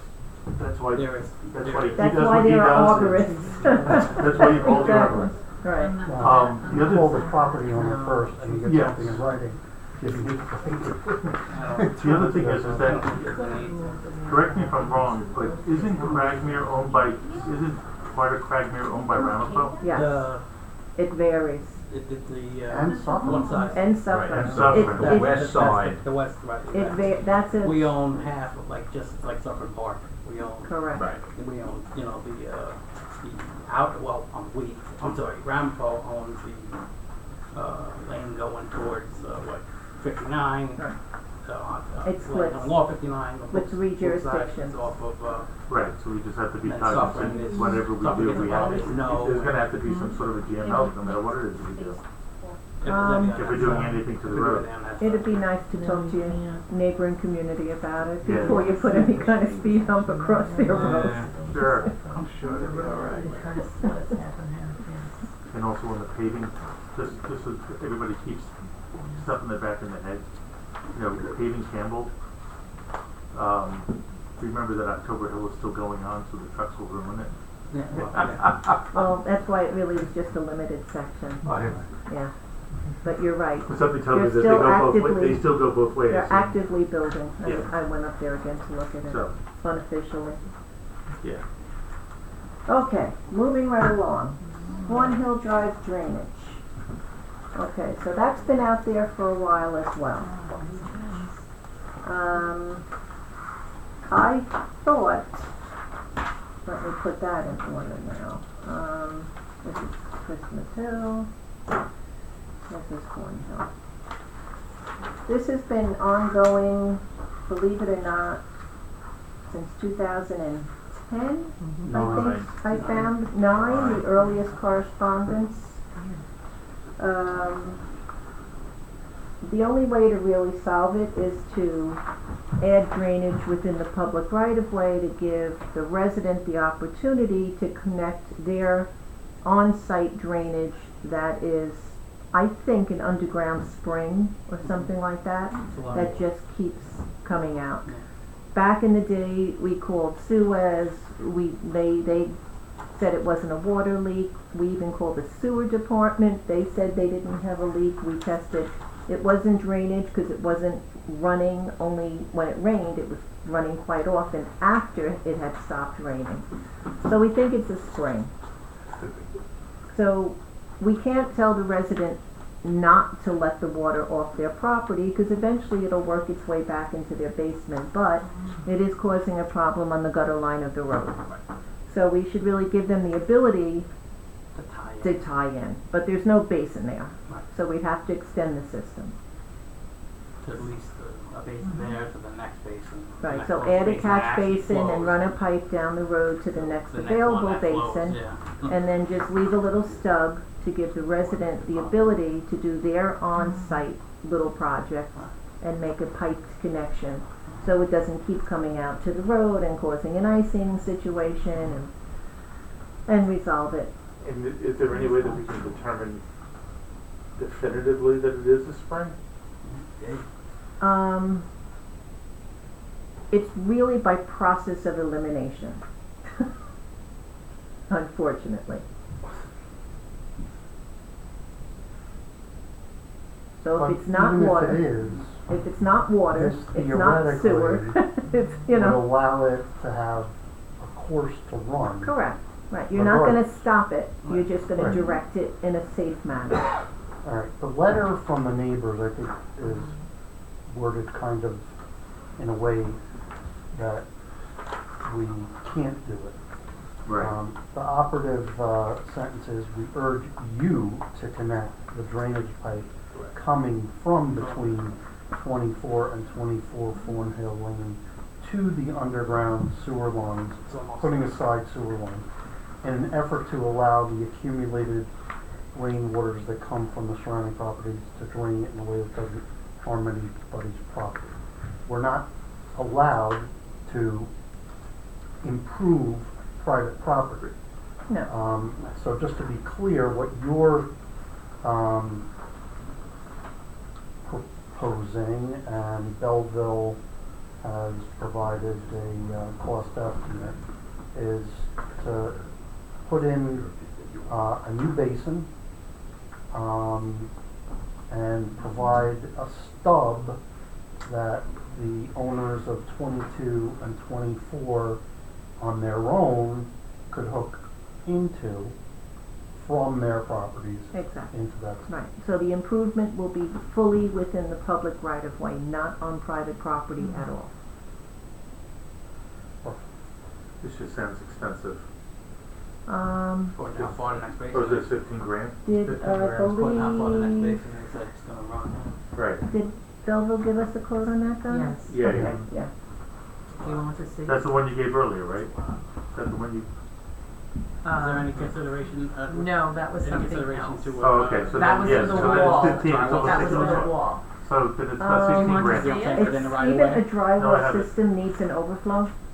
Would you like to see it? Well, No. yeah, according to that. Thank yeah, you. if it's gonna, it might very well, could need an overflow if it's gonna. Yeah, it's If there's that much If there's water. that much water and if Or it dry happens well. during high groundwater, it's not gonna be able to We percolate. would just be adding a dry well on. Right, so it may intercept some water, but I don't think that alone is gonna solve the problem I think you're still gonna have water leaching out from the system.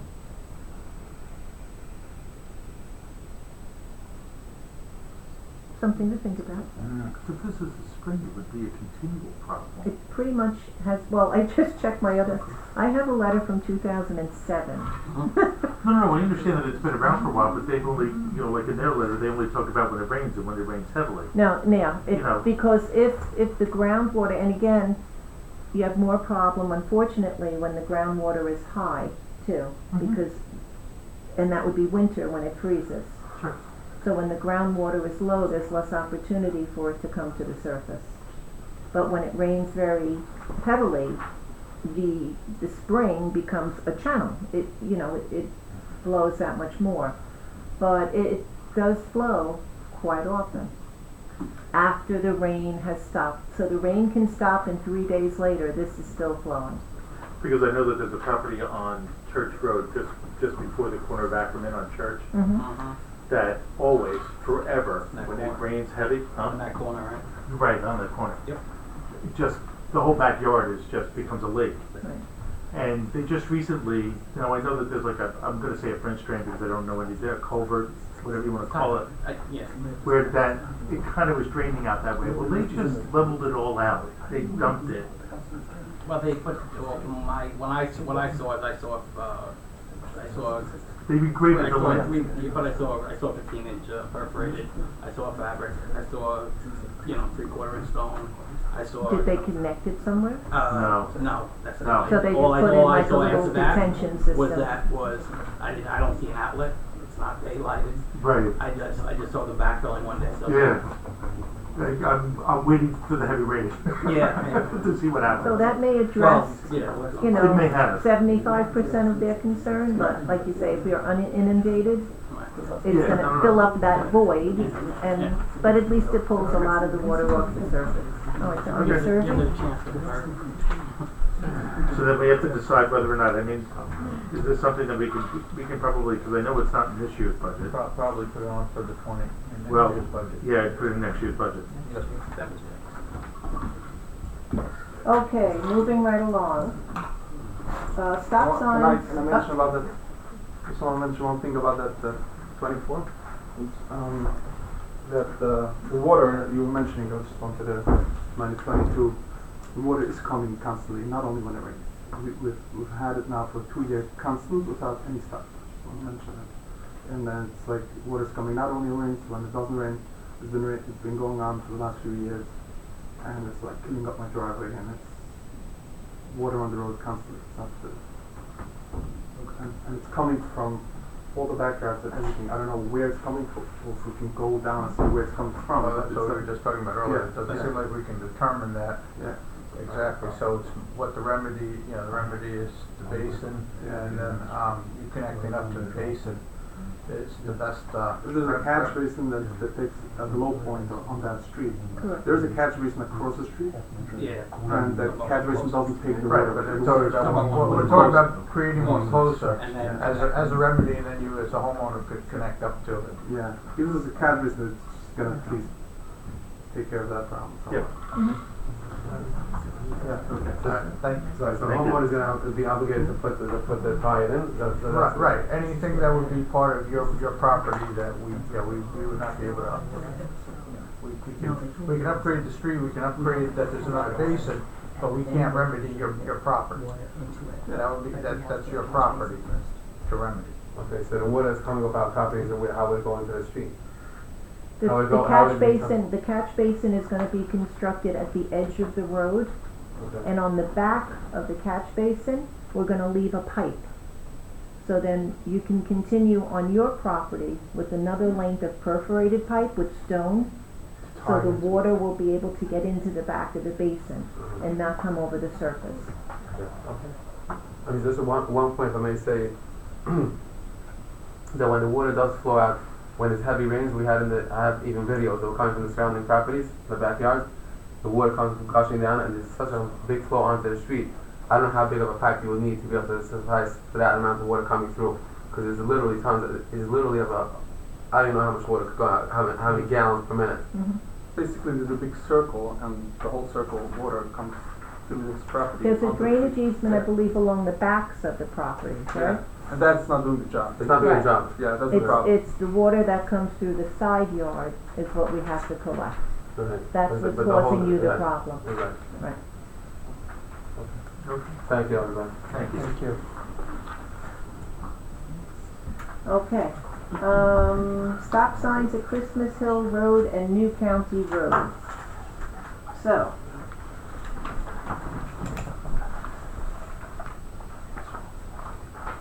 There are stop signs on Christmas Hill Road, and I have a photo of them. Do you have that one in front of you? Okay. There are no stop signs on New County Road. And I believe the county was not interested in putting stop signs on New County Road. Correct. The stop And sign, just to make it clear, it's the county's road. Yes. and it is the county's road, so we don't have jurisdiction on it. Right. The paint is fresh, the sign was bright. It just seems to be driver error, aggressive driving, maybe a little enforcement is needed. The other thing is maybe you can do stop sign ahead, advance warning, but Crossbar.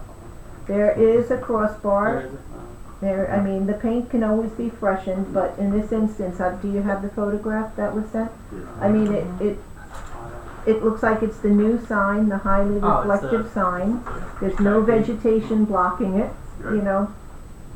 It's really just driver behavior. Again, we can freshen paint, we can put advance warning signs, if you'd wanna try that, because it doesn't seem that the county is interested in addressing anything on their end. So, signage and paint, It's something. It's something. Yeah, I would just like to say that, Stop ahead. it's okay for me to speak, right? Good. Briefly. Just what was said here about the aggressive driving, especially the north-south on New County, the posted speed limit is 30 miles an hour. That's enforcement. Right, but I'm just saying, I know that. Okay. And we're talking about also personal responsibility here for the people who live here. And the aggressive driving part of it, people driving in excess of the speed. Speed limit means that is the maximum speed that you're supposed to be going is 30. So when people are going 45 and 50 miles an hour over there, all right, that's not me. No. But when other people are doing that, that's a And problem. maybe It's we enforcement. can get the Problem. village sign You as don't far need as more posting stop how signs. fast you're You going need on people the to road in obey front of posted speed limit. Enforcement. Thank you. I think That one section enfor- both ways is bad. So and we it get is that. it's a Maybe we get the major code connector enforcement. road. It's bad. It does take a lot of traffic, and it's not necessarily village residents, it's a connector road, you know. Right. It's a cut through, right.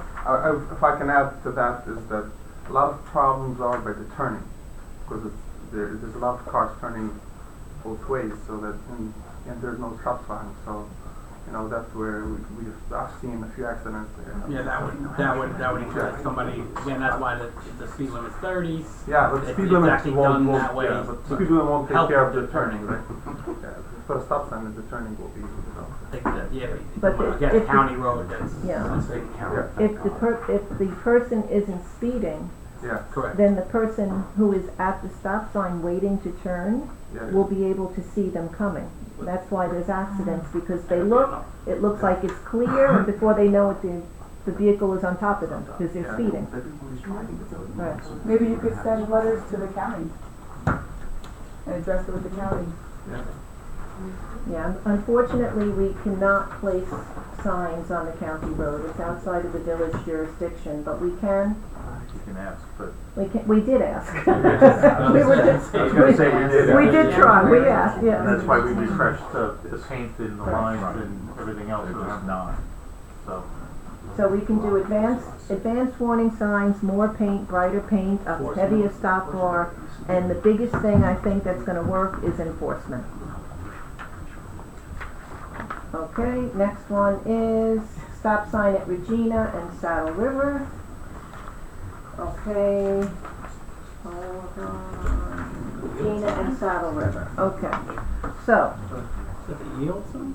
Well, no, it's very odd. It's driving me crazy. I don't know why. Would you like me to tell you what happened here? Yes, yeah, because I don't know why there's a yield sign there. Because that's the complaint that came in was that the village replaced a stop sign with a yield sign.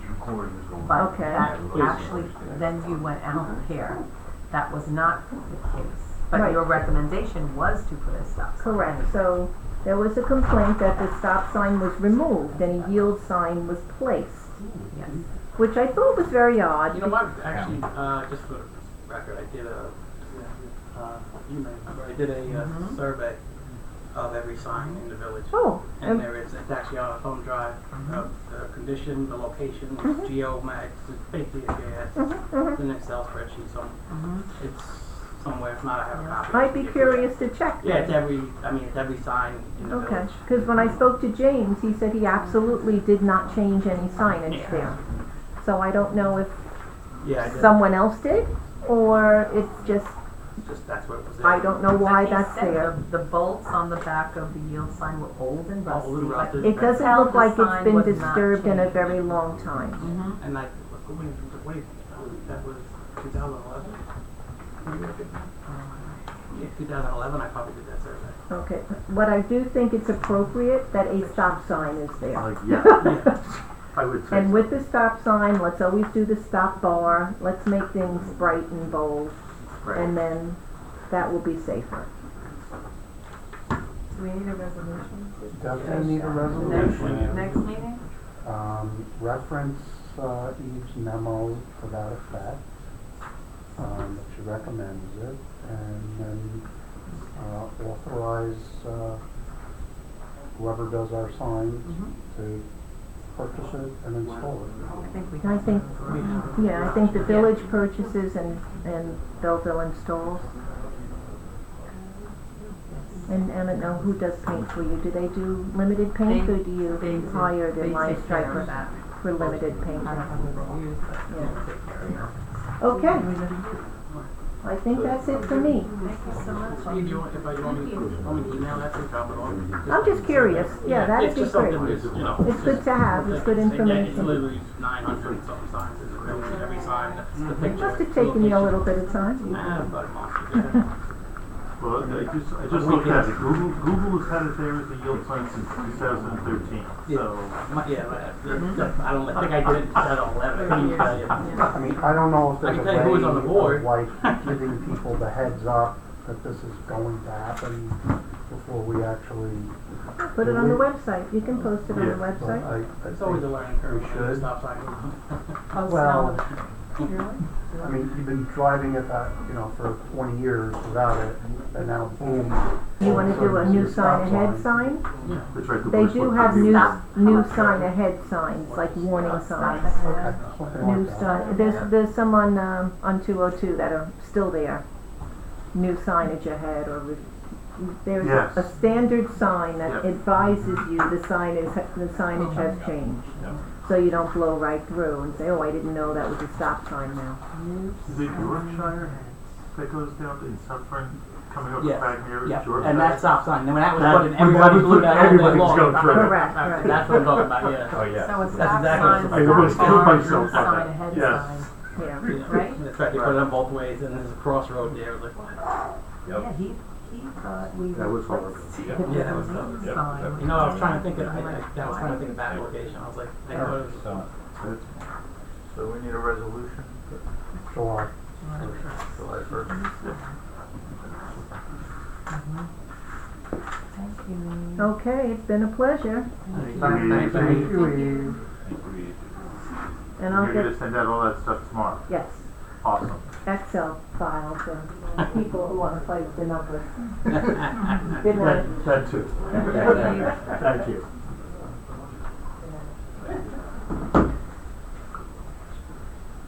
Okay, on number 13, I believe I was advised that 1 and 3 Utopian have already been addressed, and, No, I'm sorry, one is for Utopian, we need to set a public hearing to have the grass cut.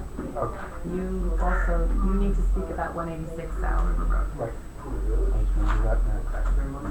Okay, so, do we wanna set the public hearing tonight, or just, The grass is long. okay? Yeah, so we wanna set it for July first, especially if we're gonna further along do the. Make a motion to set the, Public hearing for, what time would it be? I'm trying to think who we would have to be, other than the property owner. I don't think we'd have She to passed notify. away, there's no one living there, it's not under a bank, so. I'm just trying to figure out timing. What's the next meeting after July first, regular meeting? Probably August first. August August. 5th or Okay, something. It's so, not under the bank. Corey, what do you check wanna with do? them. You wanna have it on July first, and you could always continue it if an issue comes up. So motion to set, a public hearing under, the property maintenance law, for 1 and 3, Utopian Place at Airmont Village Hall, 7 p.m. Then, I'll make that motion. And then just as a, I'm sorry, there's been, the code enforcement's been out there, it's both of them, Well, that's why it's. Yes, he's that's why it's asking for become an this. issue. and they haven't done anything. Right. So there's no Well, that's what Don is saying, is that there's no. She passed away, it's been a while, So nobody- he's been, there's no one for him to contact, That's not not even a like bank, that. There's no Thank bank? no, he's at a dead end Yeah, now. under New York State law now, by the way, the bank is responsible. Responsible for cutting, well, reimbursing us for cutting us.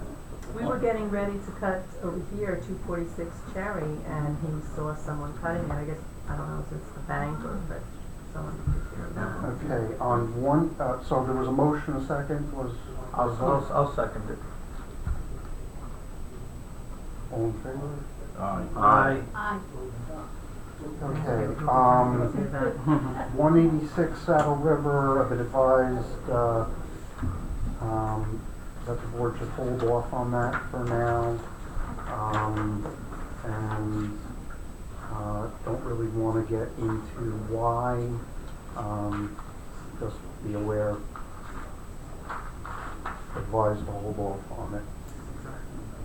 Discuss it in executive session, but. I would assume. Yes. Since we're on the matter of property maintenance, just, can somebody just take a look or send somebody over to 40 Church Road and find out what is going on over there?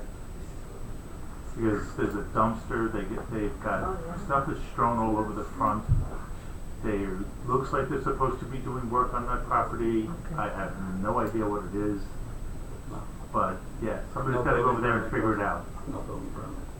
Probably not. Okay. But there's a dumpster that's sitting right in the middle of the front yard, like catty corner. It's not even in the driveway. It's right. So that's a little. I was like, well, what the hell was that? Why is that there?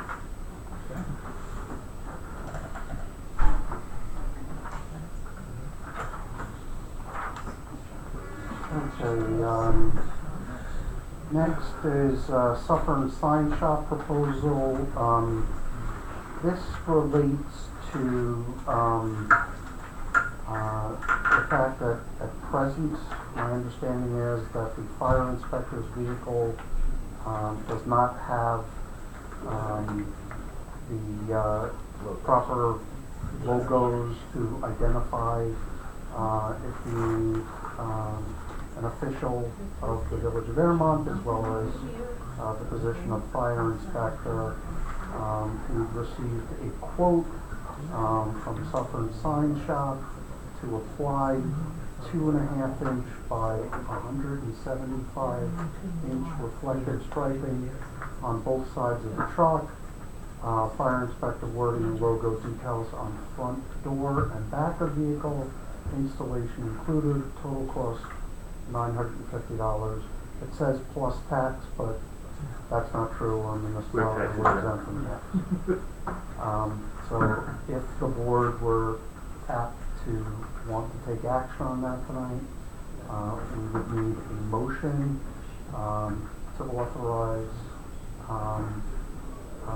the mayor to execute the agreement with Software and Sign Shop for the decals for the fire inspector's vehicle for a total cost of $950. I'll make that motion. Second. All in favor? Aye. I need to sign a date that, so I'm gonna give that to.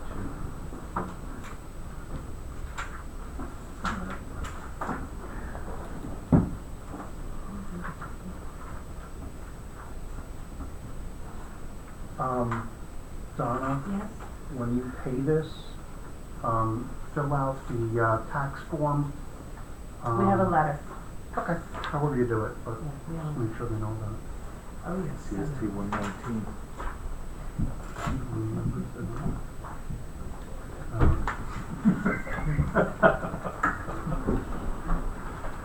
You said it was He's a CST nice- 120. Oh, thank you. Yes, I remember all that stuff. Good stuff.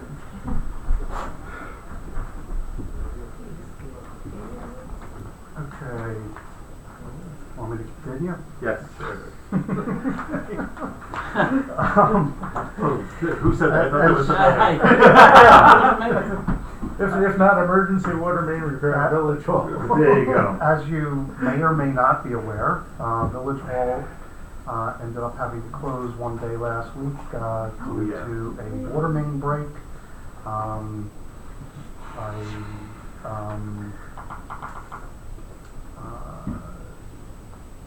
Let's see, Suez went out there to inspect it, said it was our responsibility on an emergency basis. The repair obviously had to be made. It was done by Belleville Landscaping. No. Well, according to this, it was. Where, who? What's that? Oh, DA. Yeah. You know what? I looked at it like this, sorry.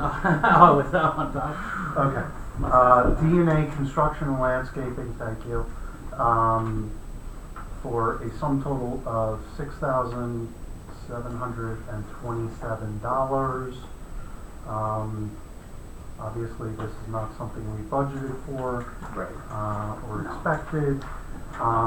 So I think what is in order is a resolution approving the payment to D&A Construction and Landscaping in the amount of $6,727 for the emergency water main repair at Village Hall, Nunk Pro Tunk. Yes. I'd make that motion. Seconded. All in favor? Aye. Oh, just as a side note, since now that, we do have our own option to shut the water off, we don't have to call Select anymore, as far as the water to the building. Okay. So we have, Yeah. we have a key. Yeah, you sent the email that said that. Did I? Yes, you I did. can't remember. Yes, Mhm. it was probably, oh, yes, that's Yes, why. you- It was that night I got home. Yeah. The 3 a.m. Yeah, it was that night I come from work, I'm like, I gotta get this out. All right, this next one goes back a while in time, and it relates to the repair of the a portion of the guardrail on Christmas Hill Road. We received a quote from Belleville Landscaping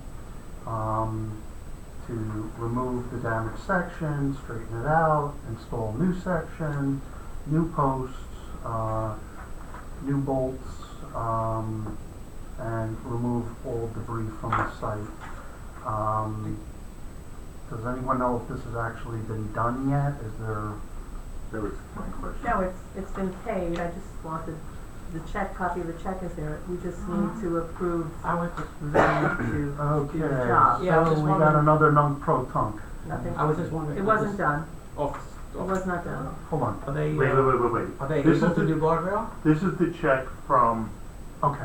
The From insurance the the company. insurance company covering it. Yes, Okay. yes. Can Belleville, is Yeah. Belleville authorized to That do the guardrail? has to be, you have to be certified to do guardrail.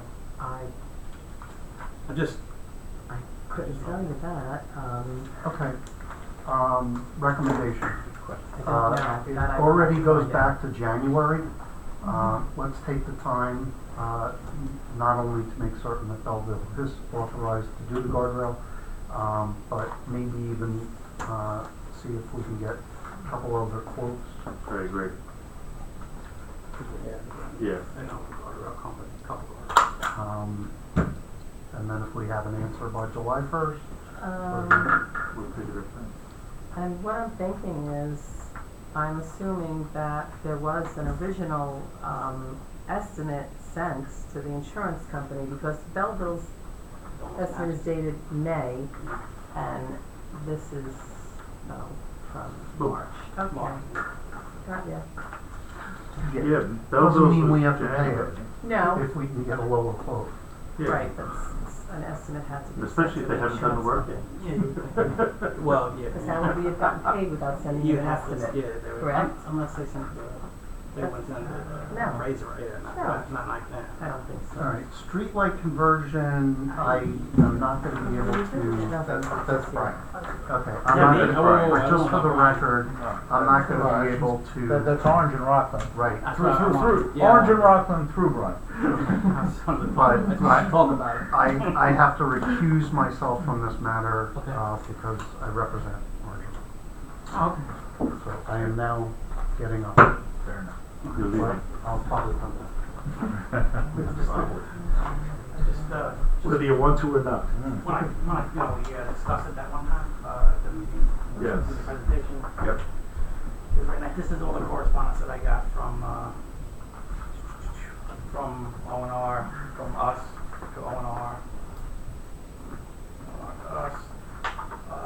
O&R would actually replace all the streetlights. They could do, there's two different ways they do it. They would do it all to LED, we wouldn't own them.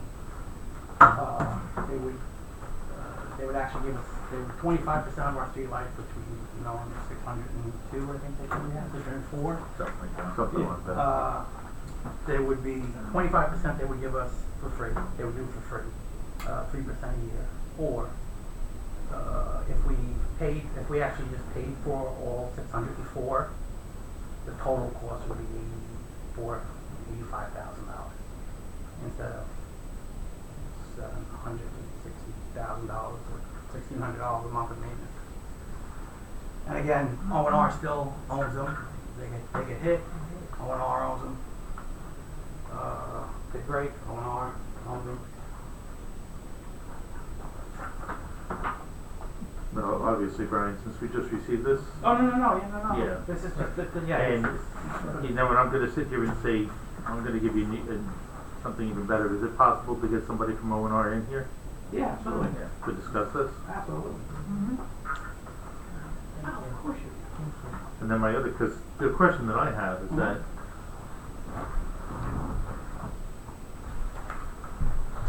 if O&R is willing to do this, Yeah. okay, as They- whatever it is, Their product, you know, where it's less money and everything else like that, and you know me, I'm all about the money.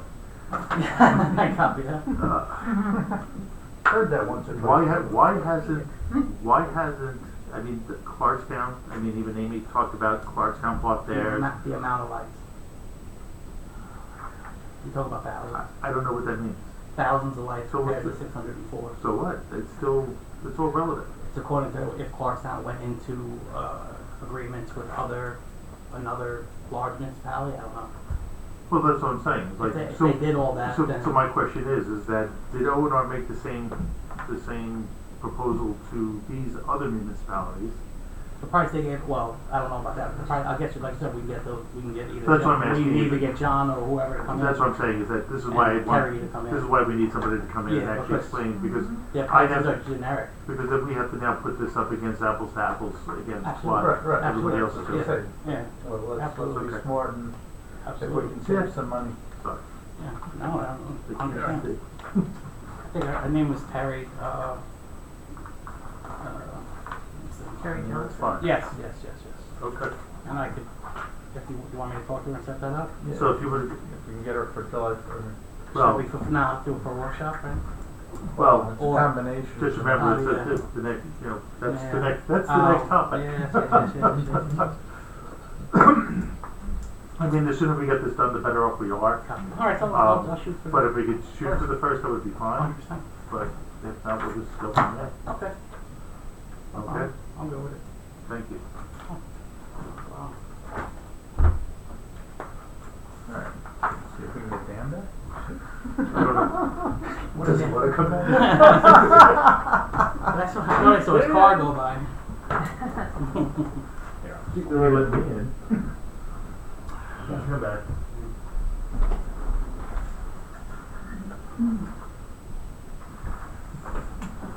Welcome back. Thank you. Okay, the summer camp schedule, I mean, summer. Wow. Dan made it funny. For a lawyer, that doesn't happen so often. Yeah, very nice. Okay. I actually have an emergency. Give me one second.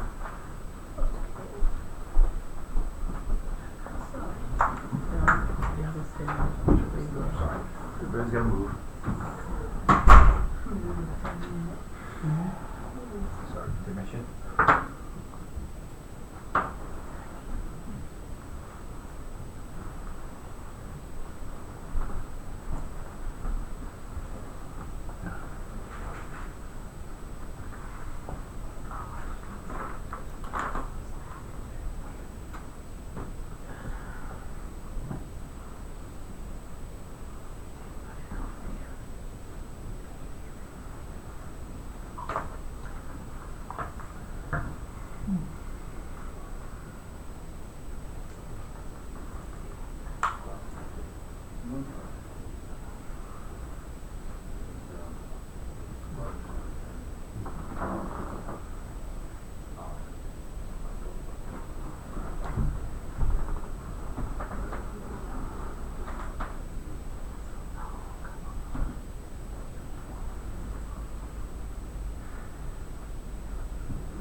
Peter, while we're waiting for Brian, and maybe I could just ask the rest of the board.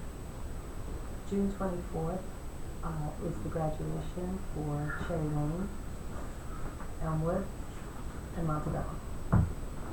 The 24th. Oh, so that's next Monday. Yes. Okay. So I know you presented at Cherry Lane. I did Cherry Lane once, yeah.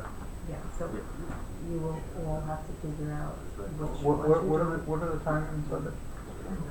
Cherry Lane, I believe it's at 9:30 at the Suffolk Middle School. Yes. Elmwood is at 9 a.m. at Elmwood, and then Montebello, I believe, is at 1 p.m. at the Suffolk Middle School. Are we presenting it at They said yes. this at time. Montebello? Yes, yes. So, oh, okay. Wow, they responded. I was shocked. Mhm. Okay. Yes. And I also asked Cherry Lane about the 3 plaques. Can you ask Cherry Lane about the 3 classes? Okay. That- Yes, she said, oh, no, we present all, I said, oh, Okay. okay. All right, that's fine. Because I was very curious about that. So, Well, just to keep in mind. I am actually working from home on the 24th, so I am available. If anybody wants me to cover anyone? And I'm available too, I don't know what, I mean, yeah. Well, there are 3, all on the 24th. I'm not available.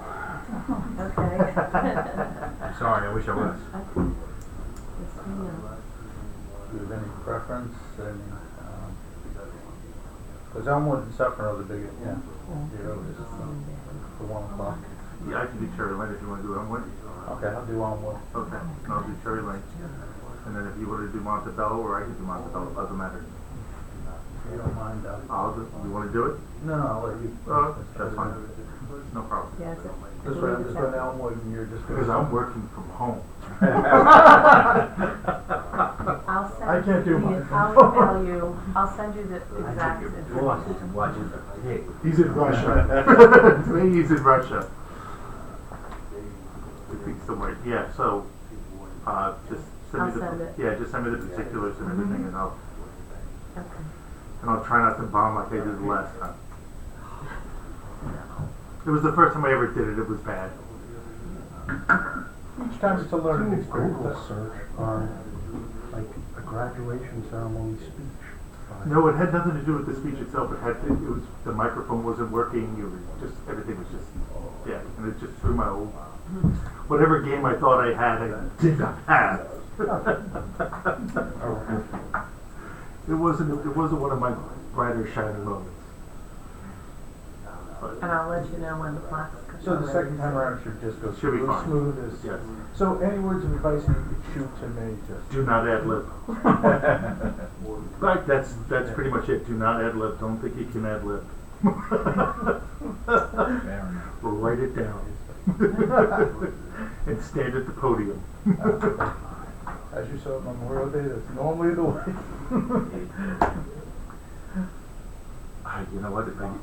Look, at work, I could stand, now I can stand in front of it. I hate them. And I can do this hesitation and walk back and forth and everything else like that. But in that situation, no.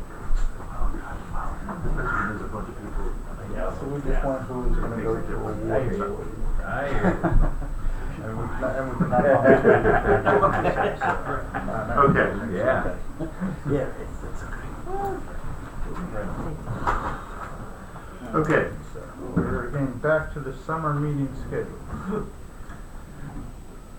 Okay. Or camp schedule, somebody refers to it. That activities. Okay, so what are we doing?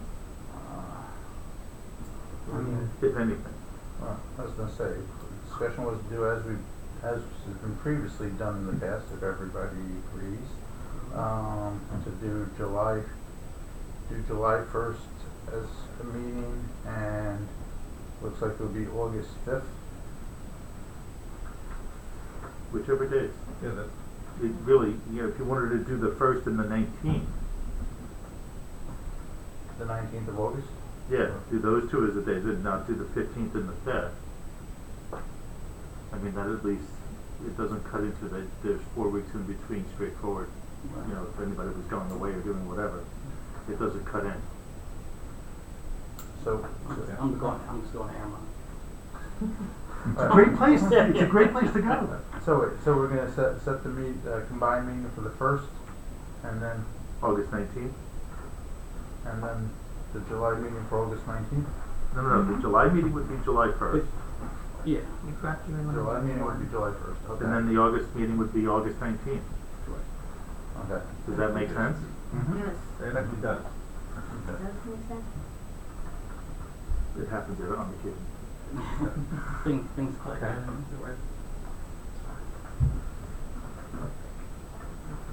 And what communication do we have to send out, or media blasts, or? So that's the good one. That's the part that I don't know. What do we have to do to let people know that we are not holding those meetings? Do you? I'll take it off the calendar on the website first. But you just If say, you want to send out, but, I mean, is there anybody, like, we have to make a motion, obviously, to do this. But is there anybody else that we have to notify? Like, I know that we post all the meetings in LOHA, in the paper and stuff. Do they just have a mandatory list now of all the meetings? Do we have to tell them? no, I think it usually also send the requires meetings as they occur. Yeah, All right. they usually go off the website too. Okay. I just don't know what that requirement is. And then we just tell, send out an email blast to everybody and everybody? Okay. That's, I think it's. So on the 19th, are we gonna just do like a workshop meeting or just? Well, it's gonna be It's both. combination. It's gonna be both. It's gotta be both. We can do both and both, copy. And just so you know, I believe, I know Amy's going away in August, but, that might be an issue for Well, her. Dan will be here. Dan will be here. Yeah, Dan, you might be here. Well, I'll, Yeah. We'll let him I'll make back. that motion. She might be away, she said she was going away. Oh, what's the big deal? Planning board, village board, and zoning board the same week, 3 days. See that? So is someone making a motion for this? I'll make that motion. Seconded. All in favor? Aye. And who updates the Facebook page? Yeah, that's what I was gonna As of ask. right now, That's no what I was one. gonna ask. Okay. It was, I was handed Do we have a over breakfast the guy? admin just so it No, he wasn't wasn't, he stolen. didn't come tonight. Okay. So I have the admin privilege, but I, Well, if you know somebody who can put that on the website, you know, you know what, I could Facebook page. probably put that in the Facebook page. So, That's about as far as we could go. that's about it. We're gonna leave it in your capable hands there, Mr. Downey. A couple 30 characters is about all I got. That's about it. Okay. All right.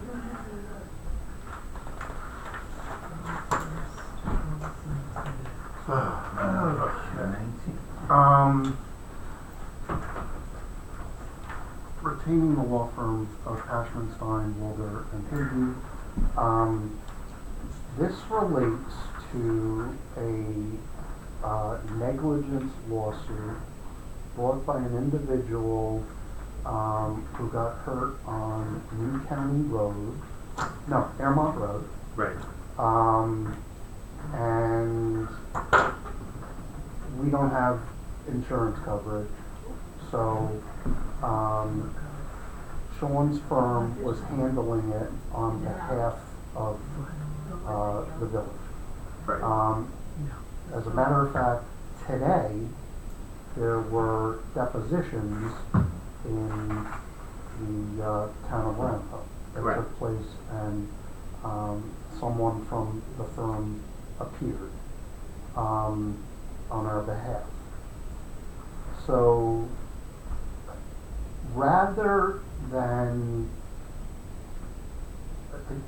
in my opinion, obviously it's a board decision, but in my opinion, when you're talking about a case that's been going on for so long, and you're talking about a firm that's been handling it, and you have no reason to believe that they haven't been handling it well, and particularly with the time frame that we were facing, we only found out about it last week, at the end of the week. It may, and the fee schedule that he came up with, I think is more than comparable with what other attorneys would charge to handle defense work of this nature. It just, and Amy agreed, we felt that the board should consider retaining, because I don't know that it was ever done. I don't know, I think it was probably just, you know, during the course of his functions as village attorney, That's correct. it's a lawsuit, it's a, so, I think that, if the board is, inclined, to, continue with the representation that we To bring formally, somebody else up to speed and run all It's just the. money. okay, formally retained, to continue, the work, that's been done. You'll fill in the blank of the case, Donna. At the rate of $275 an hour for a partner and $225 an hour for an associate. Right. With the law firm of Ashman, Stein, Walder, and Heath. I make that motion. I'll second that motion. All in Any favor? discussion? No. All those in favor is aye. Aye.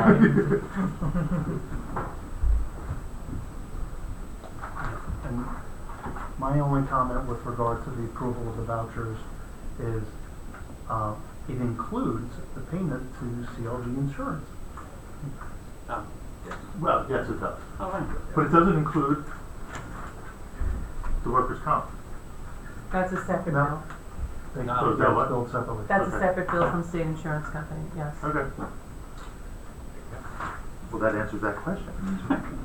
Because I had that on my list. And we were talking earlier, there was a couple other questions that you had, so. Yes, I do. Okay, Donna, you gotta put your thinking cap on. Yeah, I'm looking for my, oh, here it is. Okay, go ahead. Just when I was going through the invoices, you know, I'd just like to know what some of this stuff is for. Yes. And I couldn't figure it out from the backup that was on the on the voucher. So Dyke's Lumber, I know it's only $47.84.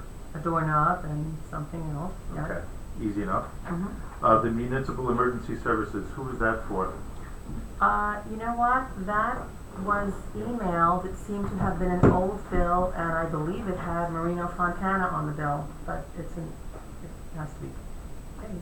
Well, I understand that. I just Yeah. didn't. It wasn't part of the voucher. It wasn't there. It's not on the, Yes. No. oh, well, sorry, I mean, I didn't do the voucher. I have a new person doing vouchers, so I will That's fine. take a look That's all at right. it. Yeah, Not a big deal. there, I don't, if it's not there, it was a bill for Marino. Okay, that's fine.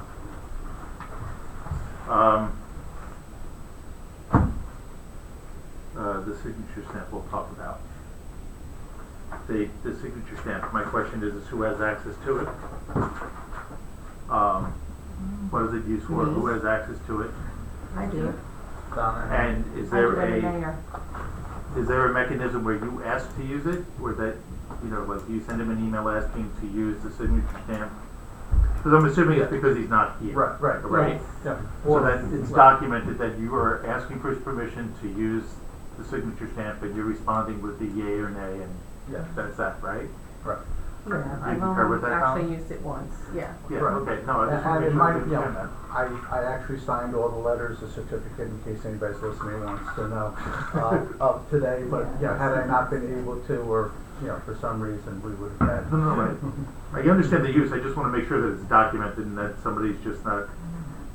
You know, the only thing actually I've used it for is the, health insurance, change forms for administrator and, access officer. Well, actually one form. And you have you have an email from him or documentation approving the use No, of I that don't stamp? have something in print Verbally, from him. verbally. He Okay. signed one and I stamped one. You gotta follow it up with an email. Okay. Otherwise, we have no. So, we'll- That's what, in order for you to use it going forward, you should ask permission to use it Right. from him. And he's gotta give it to you, and you staple it with whatever, with that documentation so that you have it, Okay. okay? It's just that simple. Yeah, no. Otherwise, anybody can, if somebody Right. sees it on the desk and just uses it real quick, they can do it. So, this way we have documentation on it. What was next? Staples. There was something there for $499? That's Lou's printer. Okay. Tilcon, what was that for? Let's see how much is it. That's 307. probably asphalt for a Belleville. Okay. We get reimbursed for that. You know what, because don't remember the wage system? What is that? Oh, Access? Yeah. That's the old Civic Gov program that the That's building what it department was. is still using. Okay. You see, no. And I If they wrote understand. Civic Gov, I would have known what it was. Give Access, yeah, that's what that is. Okay. That's good. I'm good. That's it? Thank you. And by the way, workers' comp is listed on here. It says Actually, it is. NYSIF. That's New York State Workers' Insurance comp. Fund, yes, Oh, okay. I just didn't realize it was part of the same thing. separate. Okay. All right, so then we can move forward with the vouchers. Okay, so. Unless anybody has any other questions. I'll make a motion. I'll second it. All in favor? Aye.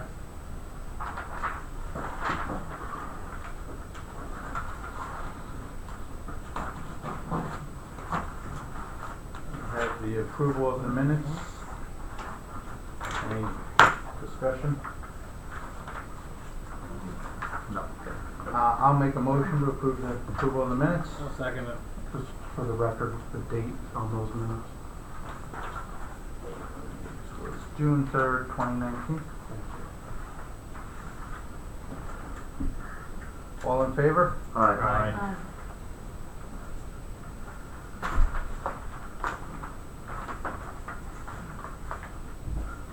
We've covered all old business.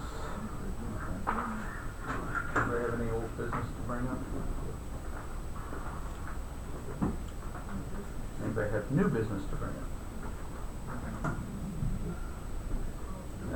No, not at this time. Okay, I'd like to make a motion to go into executive session. Actually, make a motion to, Okay. right? You have to say what? Specifically, Yeah. Motion for executive session. personnel matters. Who did that? Personal. Right. Mayor? The mayor. Did somebody second it? Second. Oh, There it is. there it is. All in favor? Aye. Aye. I thought Brownie, I thought Brownie did. You don't know how many people do that. Barry off their word. Okay.